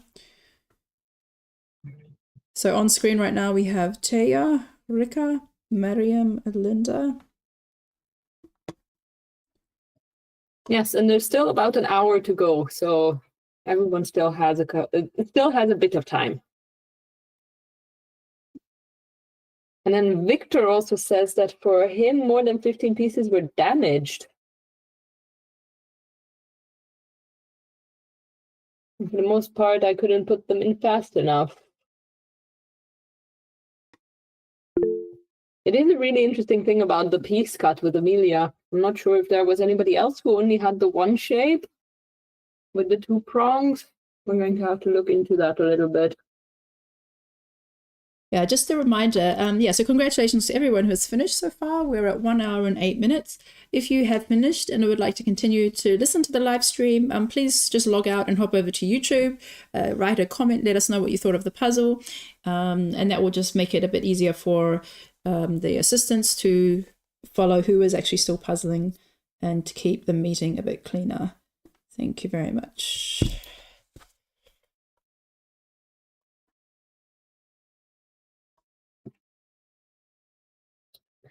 Yes, people are making really good progress, and we still have a little bit of time to chat with Inge before she has to leave. So we have about 15 minutes with her then. Yes, so Inge in. Hello again. Hi. Yes, how did you find the puzzle today? So I liked it much better than the tree dwelling slowpokes, but it was a very eventful puzzling experience for me. So I threw like a piece from the table at the wrong side of the table, so I was like swearing a bit, and Jim was like sitting here as well. What's happening? And I was like, I threw a piece off the table on the wrong side. Then I completely forgot about that piece, and 10 minutes later I was like, oh no, the piece is still on the floor. I'm going to get it, but it took some time, obviously. And then also the elephant, I really didn't like that one. So I was, being a bit grumpy and saying stupid elephant. And then Jim was like, no, you should be nicer to him. Maybe it will go better. So I was like, hey, sweet elephant, please let me put in the pieces. And then it actually went pretty fast. But yeah, it was very stressful this time. Yeah, it was pretty exciting to see you being neck to neck with a couple of people. So I don't know if you were listening to the live stream, but you guys were all very, very close to each other at one point. Yeah, I always have the live stream on, actually. I know people think it's distracting, but I'm trying to practice with distractions. But sometimes the live stream is too exciting.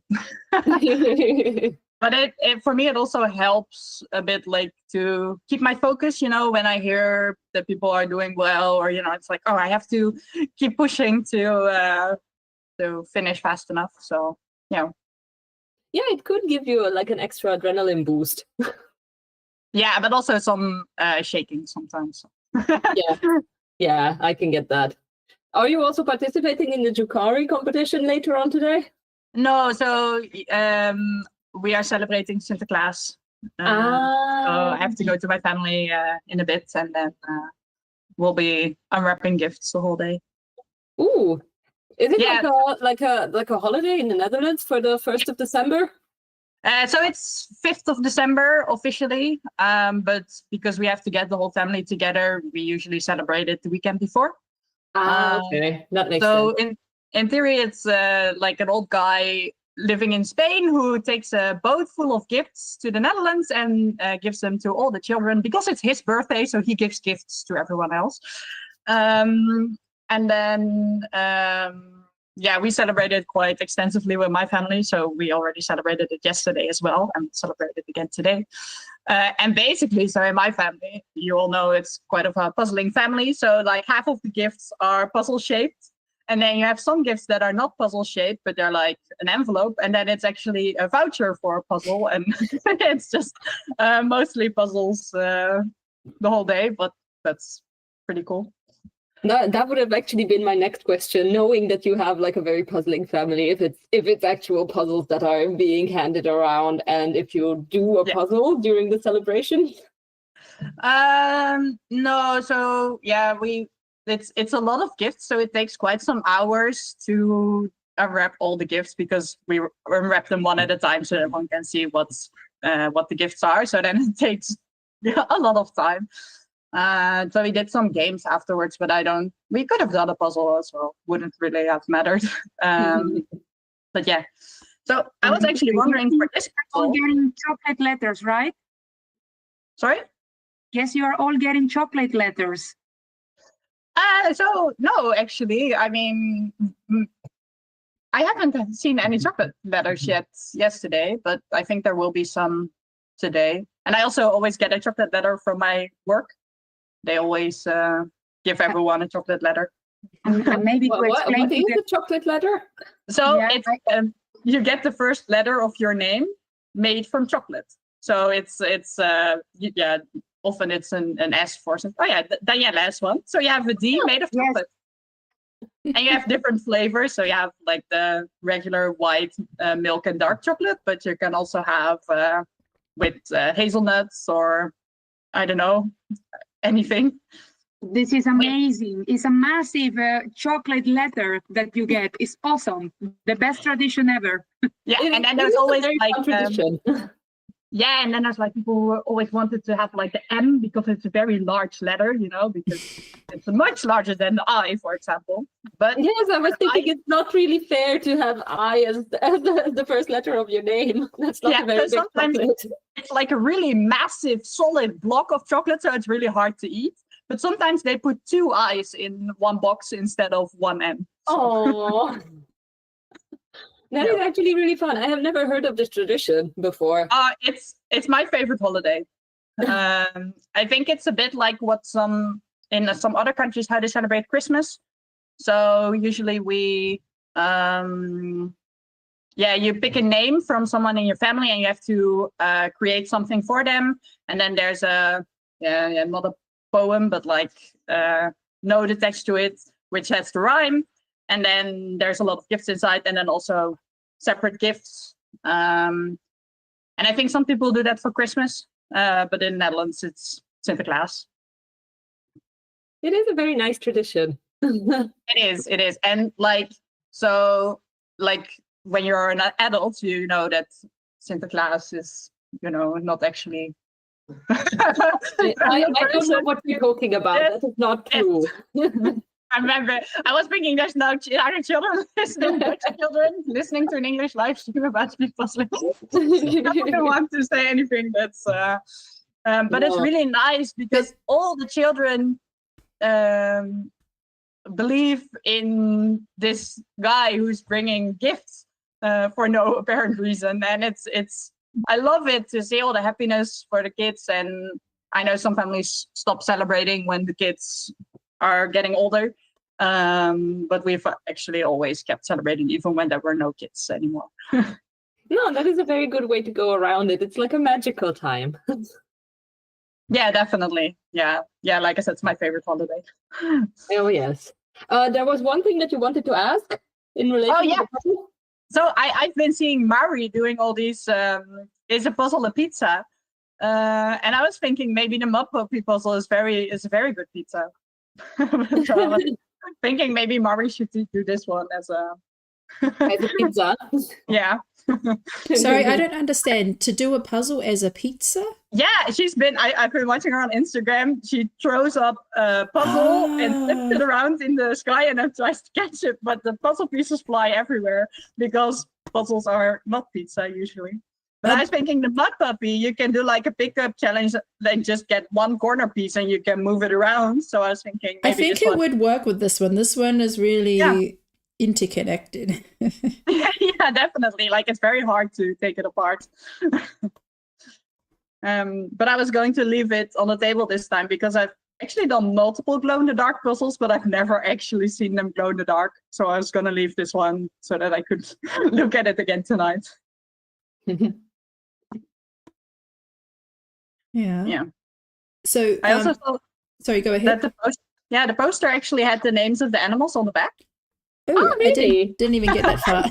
Because I heard you discussing it and then I accidentally flipped my poster and it's like, oh, they did mention all the names.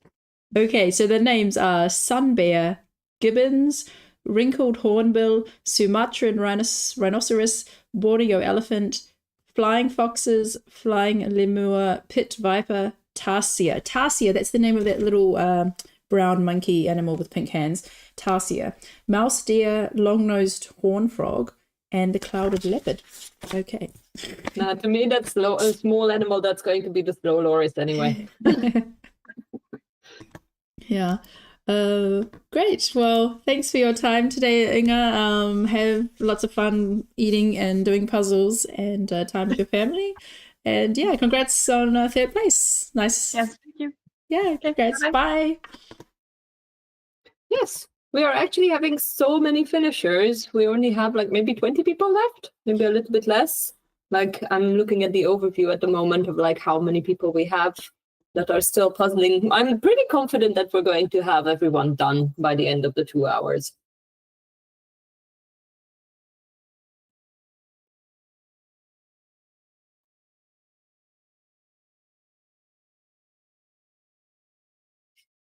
Yeah, in the meantime, I can see that there's a big discussion going on in the chat, but I couldn't really look at it at the moment.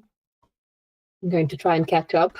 Yeah, I think we've had about 65 finishes. So yeah, about right. You say we had 85 participants and you said there's about 20 left. Yeah.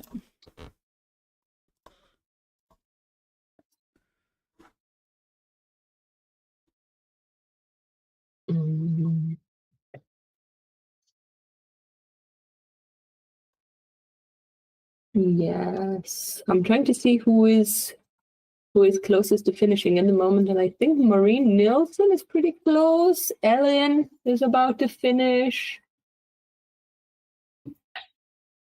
Yeah, everyone is making great progress here. Well done, you that just finished. Congratulations.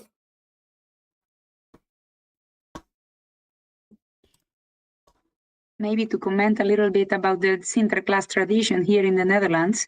Yes, that would be great.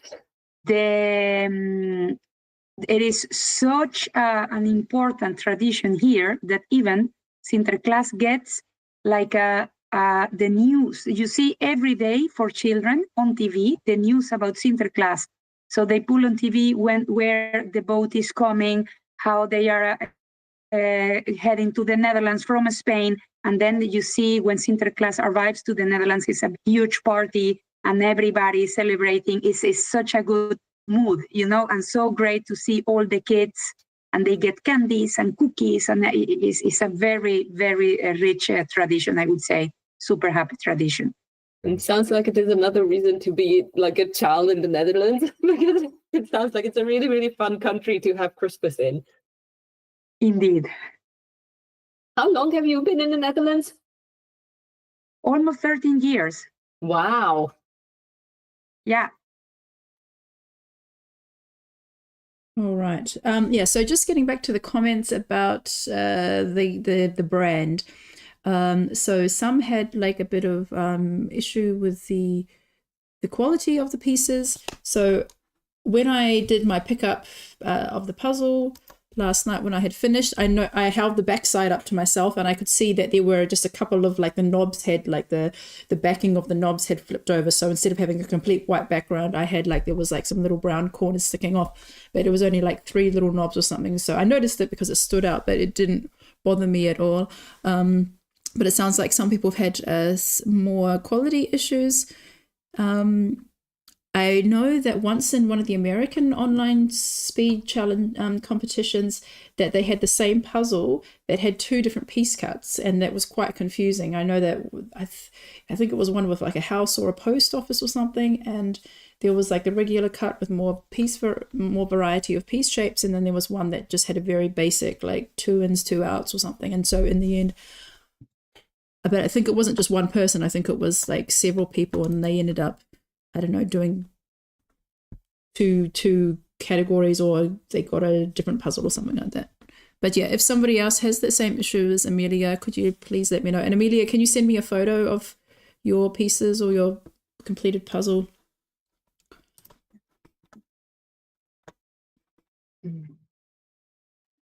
Okay.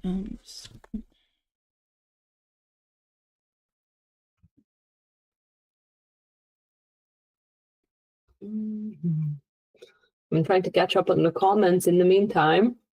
Yeah, there's quite a big discussion in the chat. But it sparked up the discussion. Yeah. No, of course I try to, yeah. Of course, this is all non-intentional, but I don't want anyone to feel like they were extremely disadvantaged. So, Amelia, write to me about that. Okay. Yeah, so it looks like we have 1, 2, 3, 4, 5, 6, 18 people still puzzling. And we have, we're only at 1 hour and 23 minutes, so still plenty of time left. But yeah, it looks like everyone's making great progress. All got a clear strategy ahead of them, which animal they're going to do after each other, and we're going to see more finishes. All right. Yes. So we did ask someone to be a guest interview, but maybe they didn't see the message, or maybe they didn't have time.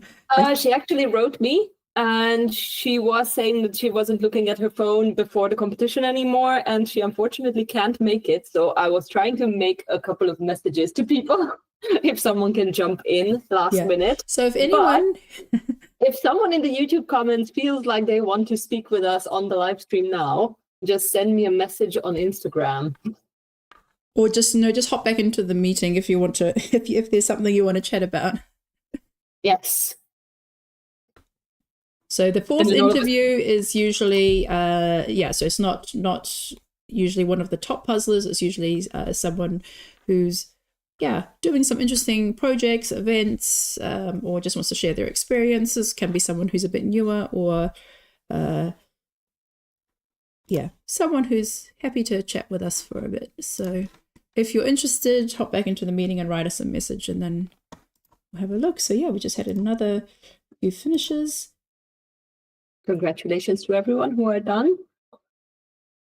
Oh, okay. So Carolyn just wrote that her daughter was sick today, so it wasn't her 15-year-old daughter that was puzzling. It was actually her 11-year-old daughter. So well done to Nora, who was doing her first solo competition. Well done on completing well within the time limit. Connie is done in the meantime. Well done.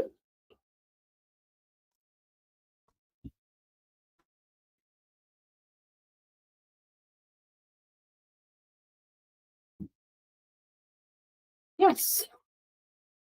Basically trying to catch up on what is happening in the chat still, even though there are no new messages, but they are so long that I have to read them while speaking.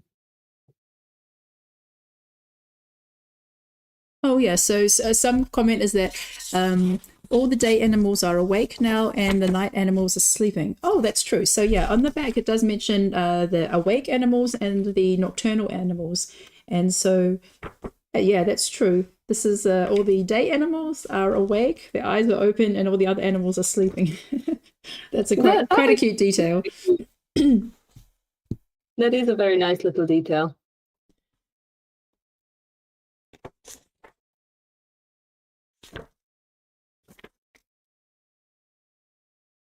Yeah, so it looks like that this jungle scene is from Borneo. So Borneo is the really big island, in which is half of it belongs to Malaysia, the other half to Indonesia. And yeah, they have some amazing jungle animals there. And I recognize this big pink flower. It's like the biggest flower in the world. And my parents were actually in Borneo. They have many interesting stories of what happened in Borneo. The villages, they have these long bamboo houses. They're called long houses or something simple like that. They're made of bamboo wood. And my parents stayed in a village overnight. And in that village, there's known to be kind of supernatural things that happen. And my parents had an encounter that they believe were UFOs. It was extremely bizarre what happened in that night. And apparently other really bizarre things have happened in Borneo around those villages. Oh, wow. That sounds slightly scary. It was, because they were in an area deep, deep in the jungle. There's no electricity whatsoever. And in the middle of the night, they were sleeping in this hut, in this bamboo hut, and they were woken up by a buzzing sound, like a humming sound, kind of like an electronic sound. And then they looked out, and there's a huge bright light shone over the village, illuminating the different houses. So they could look out and they could see that there was this light shining on the area. And it was very spooky, but there's no electricity here.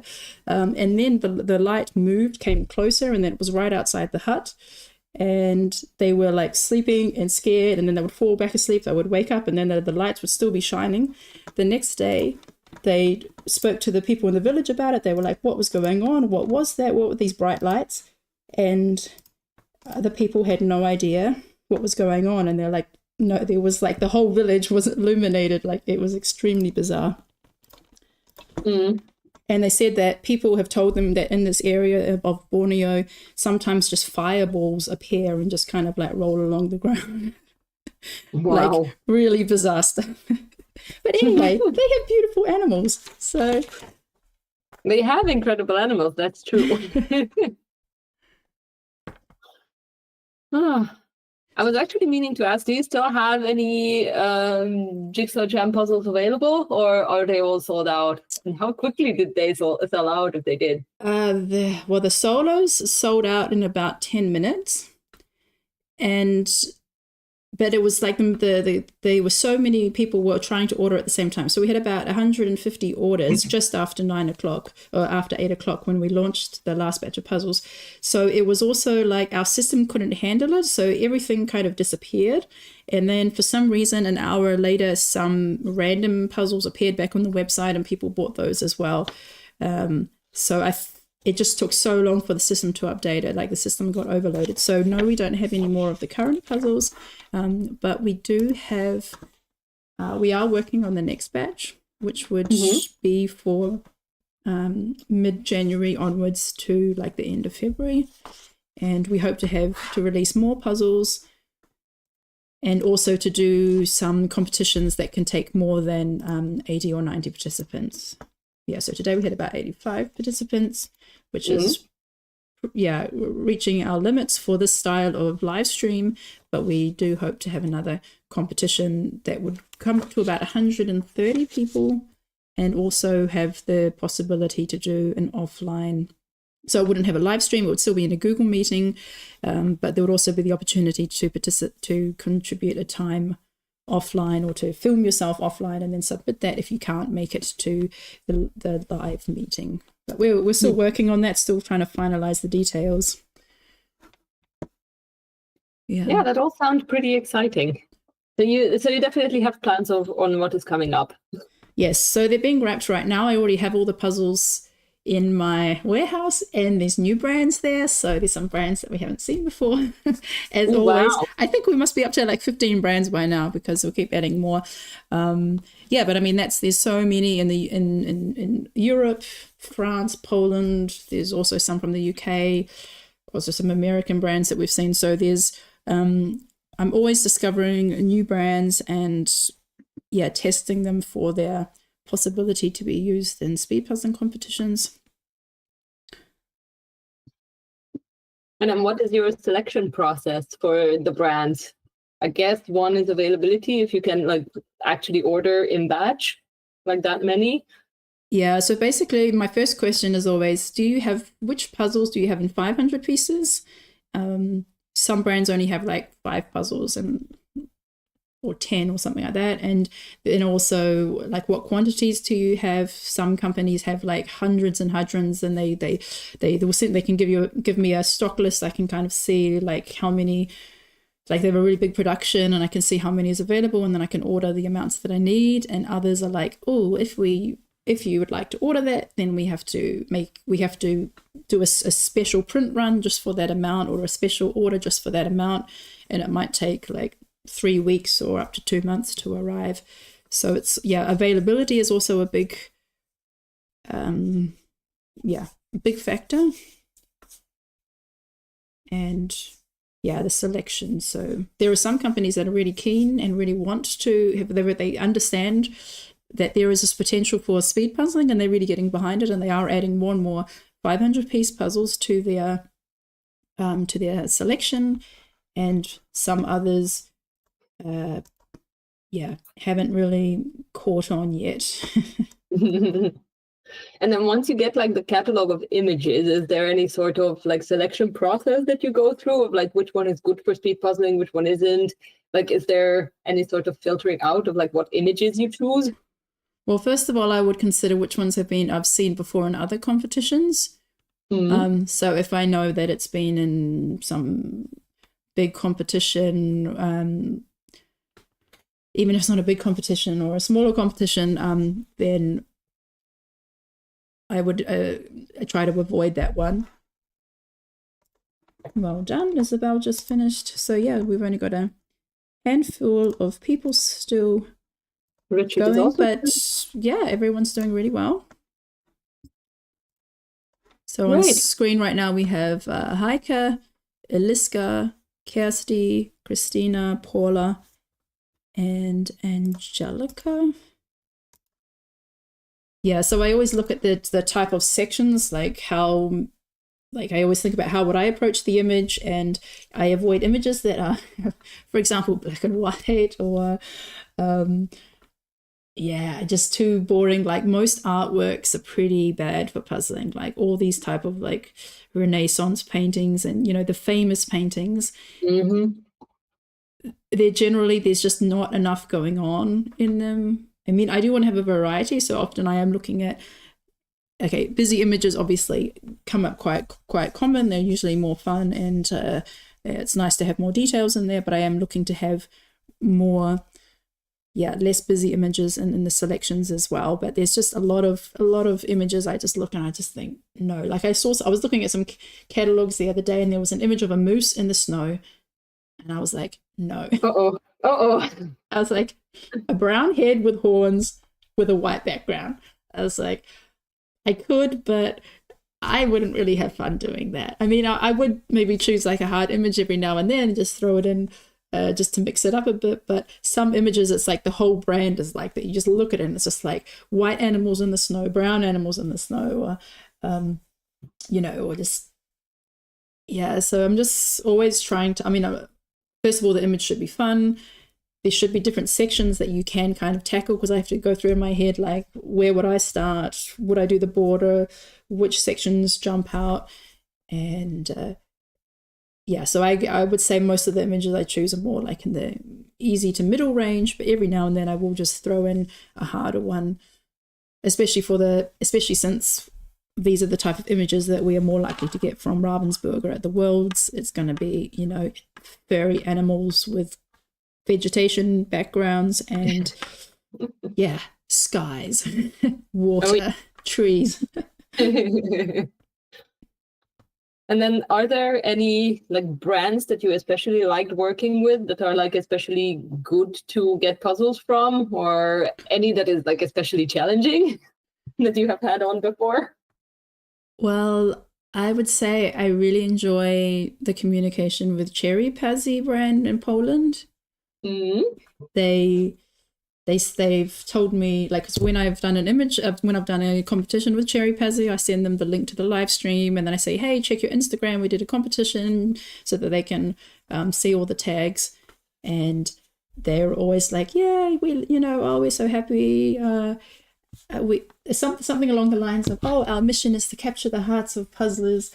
So they really love it when I order competition puzzles, and they're also sending me different images, saying this is what we're coming soon, this is what's launching soon, are you interested? So they're always very nice. I think the smaller the company, the easier it is to communicate with them, because then I'm dealing with either with the business owner or with the person who handles all of the sales. It is harder working with the distributors. So bigger companies like Schmidt, Ravensburger, Clementoni, Treffel, I don't have any direct contact with so far. It's always had to go through a distributor, and I'm just one of like 2,000 customers, so I'm not really that important to them. Mm-hmm. And it always takes longer to get an answer about any questions like, is this puzzle available in 90 pieces? Is this puzzle coming back? Is it like trying to judge, is this an end of line puzzle? Is it going to be reprinted? But yeah, I definitely like communicating with the smaller brands better. They're usually very enthusiastic, and they do really appreciate it when I make an order. Yeah, that is actually so very good to hear, especially Cherry Pazzi, because it's also one of my favorite brands.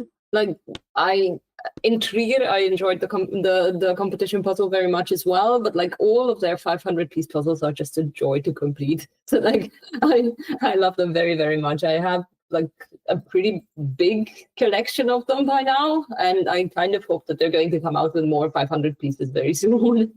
Yeah, well, they're actually quite active. I mean, they sponsored the competition in Latvia last weekend, and they seem to be quite open to sponsoring like small events. So, for example, I've had a couple of people who told me like, oh, I really want to organize something in my country. And I said, hey, contact Cherry Pazzi. They're really keen to work together. And then, and I think, and they are adding more 500-piece puzzles. I think they've realized that 500-piece puzzles for this niche market of speed puzzling makes sense. And when I organized the event in Trier, they only had about 20 500-piece puzzles. Was still significantly more than many others. But they're also adding every couple of months. They're adding a few more, which is really nice. Yeah, that is very cool to hear. Yeah. Also gives maybe it will give ideas to people who are playing with the idea of organizing live events, that there might be like a company that is open to like doing that, because I think it's one thing that is probably scary for organizers to like get the competition puzzles, because you kind of need a brand that stands behind you in that way. Yeah, and I think there's a big difference between me and someone who's organizing something on the behalf of an association, or is like just trying to get something started in their country. Like I am a business owner, and I buy all the puzzles, I purchase all the puzzles. Mm-hmm. So I don't go to companies and ask for, not free puzzles, so to say. Except for the event in Trier, that was something different. I think the bigger companies are more likely to sponsor a company like me when it comes to a live event. However, if you are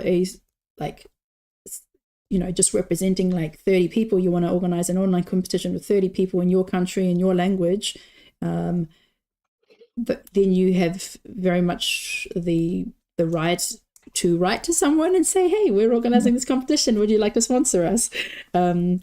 It's a different way of dealing, whereas I'm talking to people and I'm buying their products, I'm selling them, I'm also selling them on our website after the competition. So it's just a different type of relationship. But sure, if you are starting an association, or even if you don't have an association yet, there's no harm in you writing to a company. Probably you're more likely to get an answer from a small company. I mean, I know Ravensburger has sponsored things in the past, but they tend to go over more official channels like associations.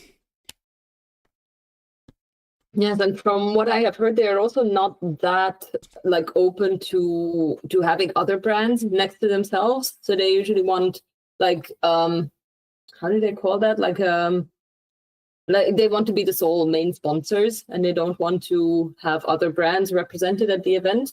Then, so for example, like what you had in Trier to have like different brands in the different rounds, that is most probably not really Ravensburger's thing. But at this event that I went to in Belgium, they had like maybe 6 brands of the puzzles, and one of them was Ravensburger. But there it was just like each puzzle was from one brand. So there was like the first puzzle that we did was 1,000 piece from Ravensburger, and then after that there was like 3 from Castelland, 1 from Dino, 1 from Nathan, 1 from Art Puzzle, and another one from can't even remember the brand now, but yeah, so that was like a mixed one, and that was definitely sponsored. So I was quite surprised, but yeah, maybe if someone says that was basically like that was maybe sponsored by like a toy shop company or something like that, like a distributor that handles different brands and then not the brands themselves. I'm not sure. I'm just guessing there. Yeah, it could be. I mean, that was also just a community event that wasn't run by a business. That looked like it was just one guy and his wife who were running everything. So, and actually they've announced another one. It's on the same weekend as the Belgium Nationals. So I've already asked some people, hey, should we go back? But they said, well, actually, we were more interested in going to the Belgium Nationals on the Saturday. So it's probably going to be too much to go to the 10-hour event on the Sunday as well. But I might be interested, depending on how far they are from each other. Yeah, I mean, I wouldn't have time for the one on the Saturday for the Belgium Nationals, unfortunately, but I thought I would really like to go to the 10-hour event again. So maybe if there are some people who miss out on the Belgium Nationals, or maybe they only get into like teams or something and they're still sticking around, maybe you could join a team with me. It could be an idea. Yeah, so Kirsty Kojo just finished. Congratulations. Yeah, so we're at 1 hour and 43 minutes. So we're still at 17 minutes left. And Angelica, 17 minutes. She can definitely make it. She's got like maybe 30 pieces. Well, from what I can see, maybe there are pieces off to her right side that we can't see. But all the main animals are done. Looks like it's just the bushes and plants left to do. Yeah. And Christina, also very, very close. We're going to see Christina finish. Yeah, we're definitely going to see her finish because there's only like a couple of holes left that she still has to fill in. Yeah, and then Paula has some bigger gaps there, but still plenty of time. If she keeps the pace up, keeps moving, then she could get finish or very close to finishing. So yeah, because I mentioned before about doing artworks as puzzles, that often they're not so good for puzzling, and Freya said that one of the most often used puzzle images is the Great Wave by Hokusai. Yes, and the Starry Sky. Is it that Picasso, the blue one with the yellow? Yeah. So I did do one of the Great Wave puzzles recently. So it was actually the first time I've done this puzzle. My husband had a poster of this wave on a really big poster of this puzzle. When we got married, it was in our apartment. But when we moved, it got ripped when we took it down. But so I do have some fond sentimental emotions attached to that image. Anyway, I had it once. I did this puzzle, but it was a special type of puzzle. It was a holographic. It was so weird. It was the same piece shape, so it was pretty terrible. And it had they were plastic pieces, like they were cardboard on the back, but they had like this plastic covering, and they were reflectives because they were like 3D holographic. So every time you moved them, like the water was kind of shifting, and it was pretty much the same colors. It's pretty much a lot of beige and a lot of dark blue. And it was tricky. So I think if it was in a Ravensburger cut or something similar, it would be doable. But we had so many false fits. We had to keep taking it apart, and then we had to hold it into the light to see how the light was reflecting, to see is this correct? No. Okay, we had to take these 6 pieces apart and reassemble them somewhere else. That was pretty tricky. No, I have actually also completed the Great Wave. Once, as like, you know, Clementoni has the museum collection, so that was also pretty friendly because of the piece cut.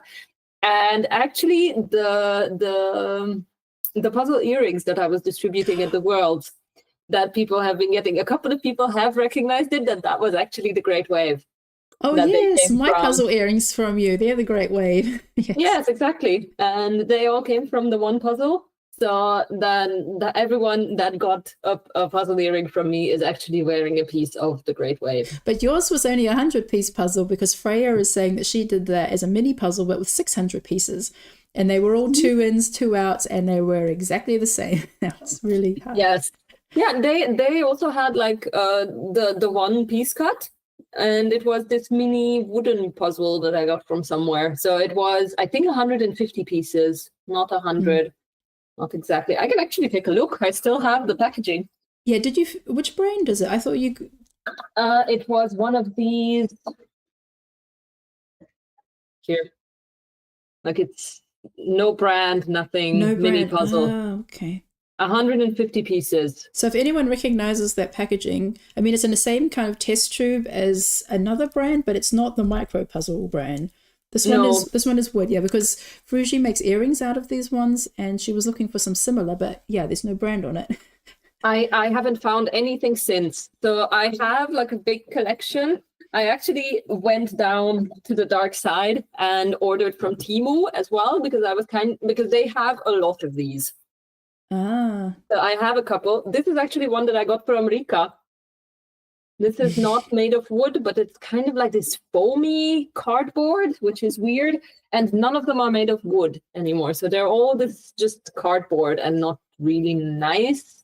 So I'm experimenting with a couple of things to like how to turn them into earrings. One of them is actually this, which is epoxy resin. Ah, cool. Increasing them into it and to like turn it into something. But I'm still just experimenting on these. That's a nice idea.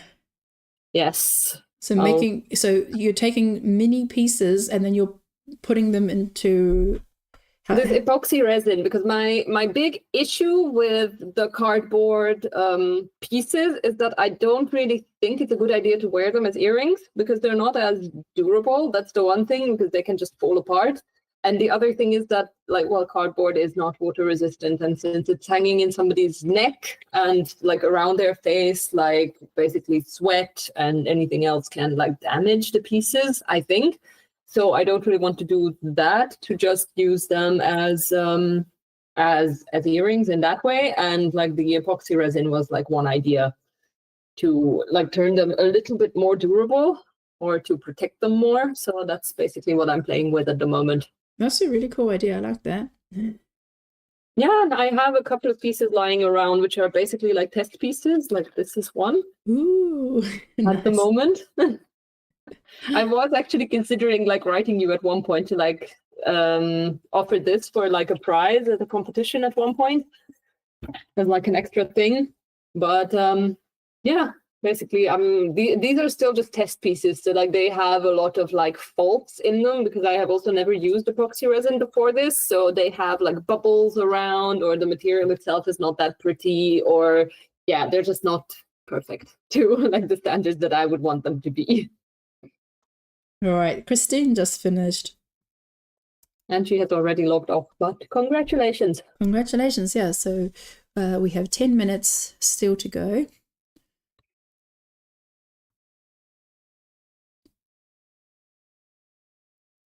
Yes, here Freya is saying that the same tube as Longi, which I have never heard of before.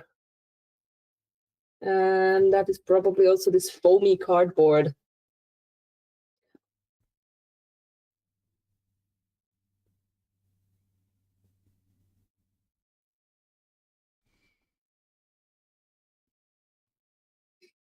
Yes, so it's a good game to play with the epoxy and pieces. It's a work in progress. Mm-hmm. Also, the one thing that I'm considering is to like, I have a couple of puzzles that have missing pieces, and you can't really do anything with them anymore because I can't really sell them. Nobody would take them, and like at one point they just like lie around and they don't get completed ever. And I was considering that as well, to maybe use like larger pieces for earrings at one point, or to just like use them for something like that. That's a good idea to use up puzzles that have missing pieces. I mean, I personally don't. I'm not bothered if I have a puzzle with one missing piece or so. 1 or 2 is fine, but yeah, after kind of like 3, it's kind of like, who wants that? Because I did have a 1,500 piece puzzle when there were 4 missing pieces, and I had it in one of our free groups in Trio, and nobody wanted it. But I think somebody took it at the puzzle swap. I did have a note in there saying that there were 4 pieces missing from the sky. But yeah, maybe you could have, you use the missing pieces. Yeah, because like, for example, like Becca Taylor, she has really nice earrings. I think she uses more like, I don't know if they're homemade ones, like with more like full-size actual puzzle pieces, or if they were like made from a company specifically, like with plastic pieces or something in that shape.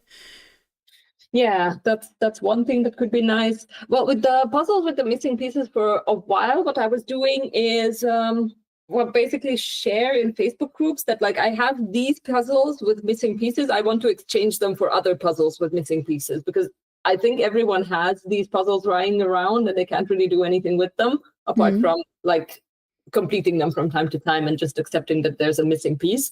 But yeah, so I was exchanging them for a while, which is quite nice, because then you have a rotation, even though there's like missing pieces. But at one point, when you have like, more than 5 pieces missing, it's not that fun anymore. Yeah. And especially when it's like something like Sky, where you're just like, I mean, first of all, my one, it was a trefoil. It was not a great piece cut. The pieces kind of didn't stick together well, and there were false fits. And I was just like, it was such a labor to finish off the Sky, and then to realize there was a missing piece. That's why I couldn't find that piece. It was such a awful. I mean, if you do the puzzle quickly and it's really obvious, it's like, oh, it's okay, But if it's just like trying, and you've got like a tray of 100 pieces of blue and you're trying each one in that spot, and you're like, oh, I guess it's a missing piece. It's really annoying. Yes, exactly. But I like the idea of turning them into earrings, because then you can basically, take the puzzle, maybe find like 2 matching blue pieces, or I don't know, find something funky from the image, some interesting texture, put some earrings on it, and then suddenly it's something that people want. Yes, all of a sudden. That's what I saw as well. Like these wooden earrings, as like wooden puzzle earrings, were pretty popular. Like I had, because I was also just giving them away for free, because it was a really inexpensive thing to get, or maybe €1, €2. So it was cheap. And I didn't really want to make money on it, and it was really, really popular. So I had people come up to me and they were like, "Do you still have any left?" And they were all given away at that time. But I still have a couple of pieces left. So if someone is really desperate to get one, I'm available. You can write me a message. Well, if you take some full-sized puzzle pieces, put them in epoxy resin, and attach earrings on them, I will buy a pair. Yeah, very happily. I can do that as well. Yes. At the moment. Because I really like the ones you gave me, but they're a bit small, which is fine. But I would be happy with some bigger ones. So I will keep that in mind. Yes. There's also some really cool ideas here that people are sharing in the chat. Like Rika has done fridge magnets from puzzle pieces, which are super basic, just a piece glued on a magnet.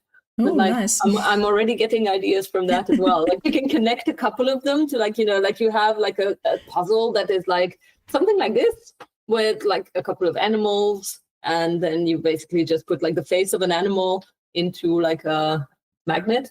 Something like that. And then SJ writes that she used to make cufflinks with beer bottle caps, which is also pretty cool. Puzzle piece cufflinks. That's cool. That could also be something. Or what you just did, what you just showed with the epoxy resin, you could also just put that on a necklace. Would also be cool. Yeah, and this would probably turn into a necklace, for example. I would need to get like a chain for it, because the thing is, like, this top piece, it does have like the hole already in it, because I can show you. It's like a mold that you can pour it into, and you can see that the spaces for the holes are already in there. And some of them are not really friendly with the size of the jump rings that I have for earrings. So I would either need to get like larger jump rings or find another way to like attach them to things, because at the moment, like, this one doesn't fit. So I can't really put that on an earring for now. So I just have it lying around. And then what's really cool about this one is that, I'm not sure if you can see that, but there's also a puzzle piece on it, which is pretty cool. And it turns into this. Oh, that is cool. Then you can make key rings. Yes, that's also like a possible way. Even though, like, with the keychains, I'm resistant to do anything with a keychain, because if you're like me and you go to a lot of events, that's usually the one gift that you get literally everywhere. And I have so many keychains lying around of like all different kinds of keychains that I can't use them anymore. Oh, really? Okay. I actually like keychains. We have a lot of keys. We also do have a lot of keys, but way more keychains than the keys. Okay. But see, I'm a bit more selective about which ones I use for myself. Like, for things like that we're not using all the time, like the post box or the holiday apartment, I don't mind just having some random one on there. But for my own one, I do have a puzzle one now. It's like a plastic one in the shape of a ball. You actually piece it together. It's from Pintu. So, but it's annoying because I was somewhere recently and I was like a bit bored and I was like, oh, I want to take this apart and I can do this. But once you kind of set it in and you've smoothed it out and you've put it all really back together, like you can't actually remove the pieces without damaging it. So I was trying to pull on the chain and I was like, oh no, I better not do that at my room. Oh, no. All right, we've got 2 minutes to go. I was actually capable of. You see a little distraction from your side. Actually, he was just saying he was able to remove he was able to take apart the puzzle ball without breaking it. But yeah, I did it again after that, and then I smoothed it out so that there were no more edges sticking out. See, when there are edges sticking out, then you can pull it apart.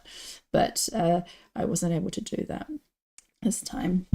It is a pretty impressive skill then. Congratulations on that. All right, so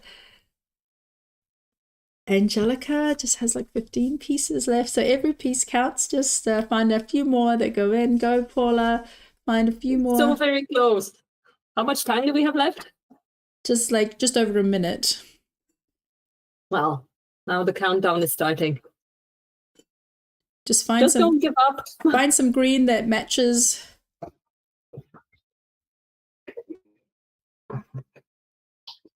Or do the other kind of strategy, which is start connecting 3 pieces together, like whatever belongs together. Or whatever look for a hole and look at the shape that fits in that hole. Yes. These are the kind of last minute panic solutions that can like spare a couple of pieces in the end when you have to count.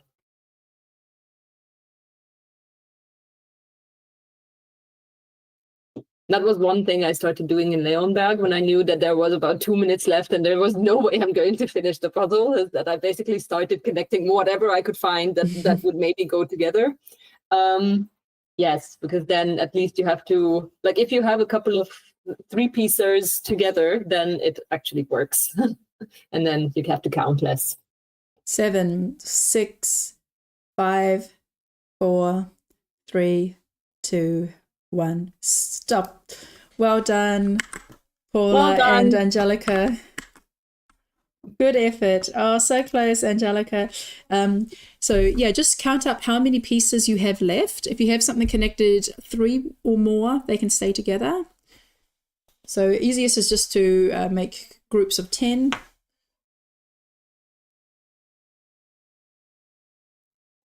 Yes, the easiest to count is by like arranging them into groups of 10, and then you just have to count the 10s and whatever is left over.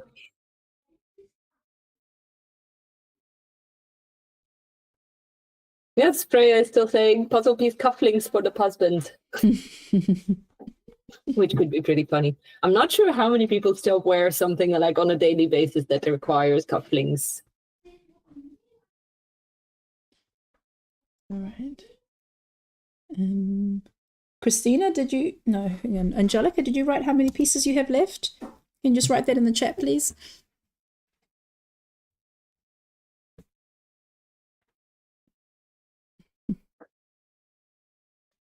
Exactly 20 pieces 20. left. Oh, so close. So close. Oh, well, go ahead and finish the puzzle now. Enjoy the puzzle. Yeah, so that was quite a fast competition. So yeah, Kristen. Paula is also typing, I guess. Yeah, so Kristen was about 36, 37 minutes.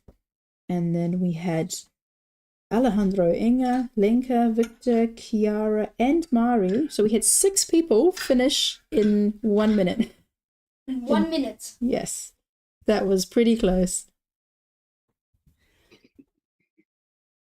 Oh, and then even yeah, so the top 10 were really close. All right. So Paula has put her pieces in there. All right, well, thanks very much, everyone.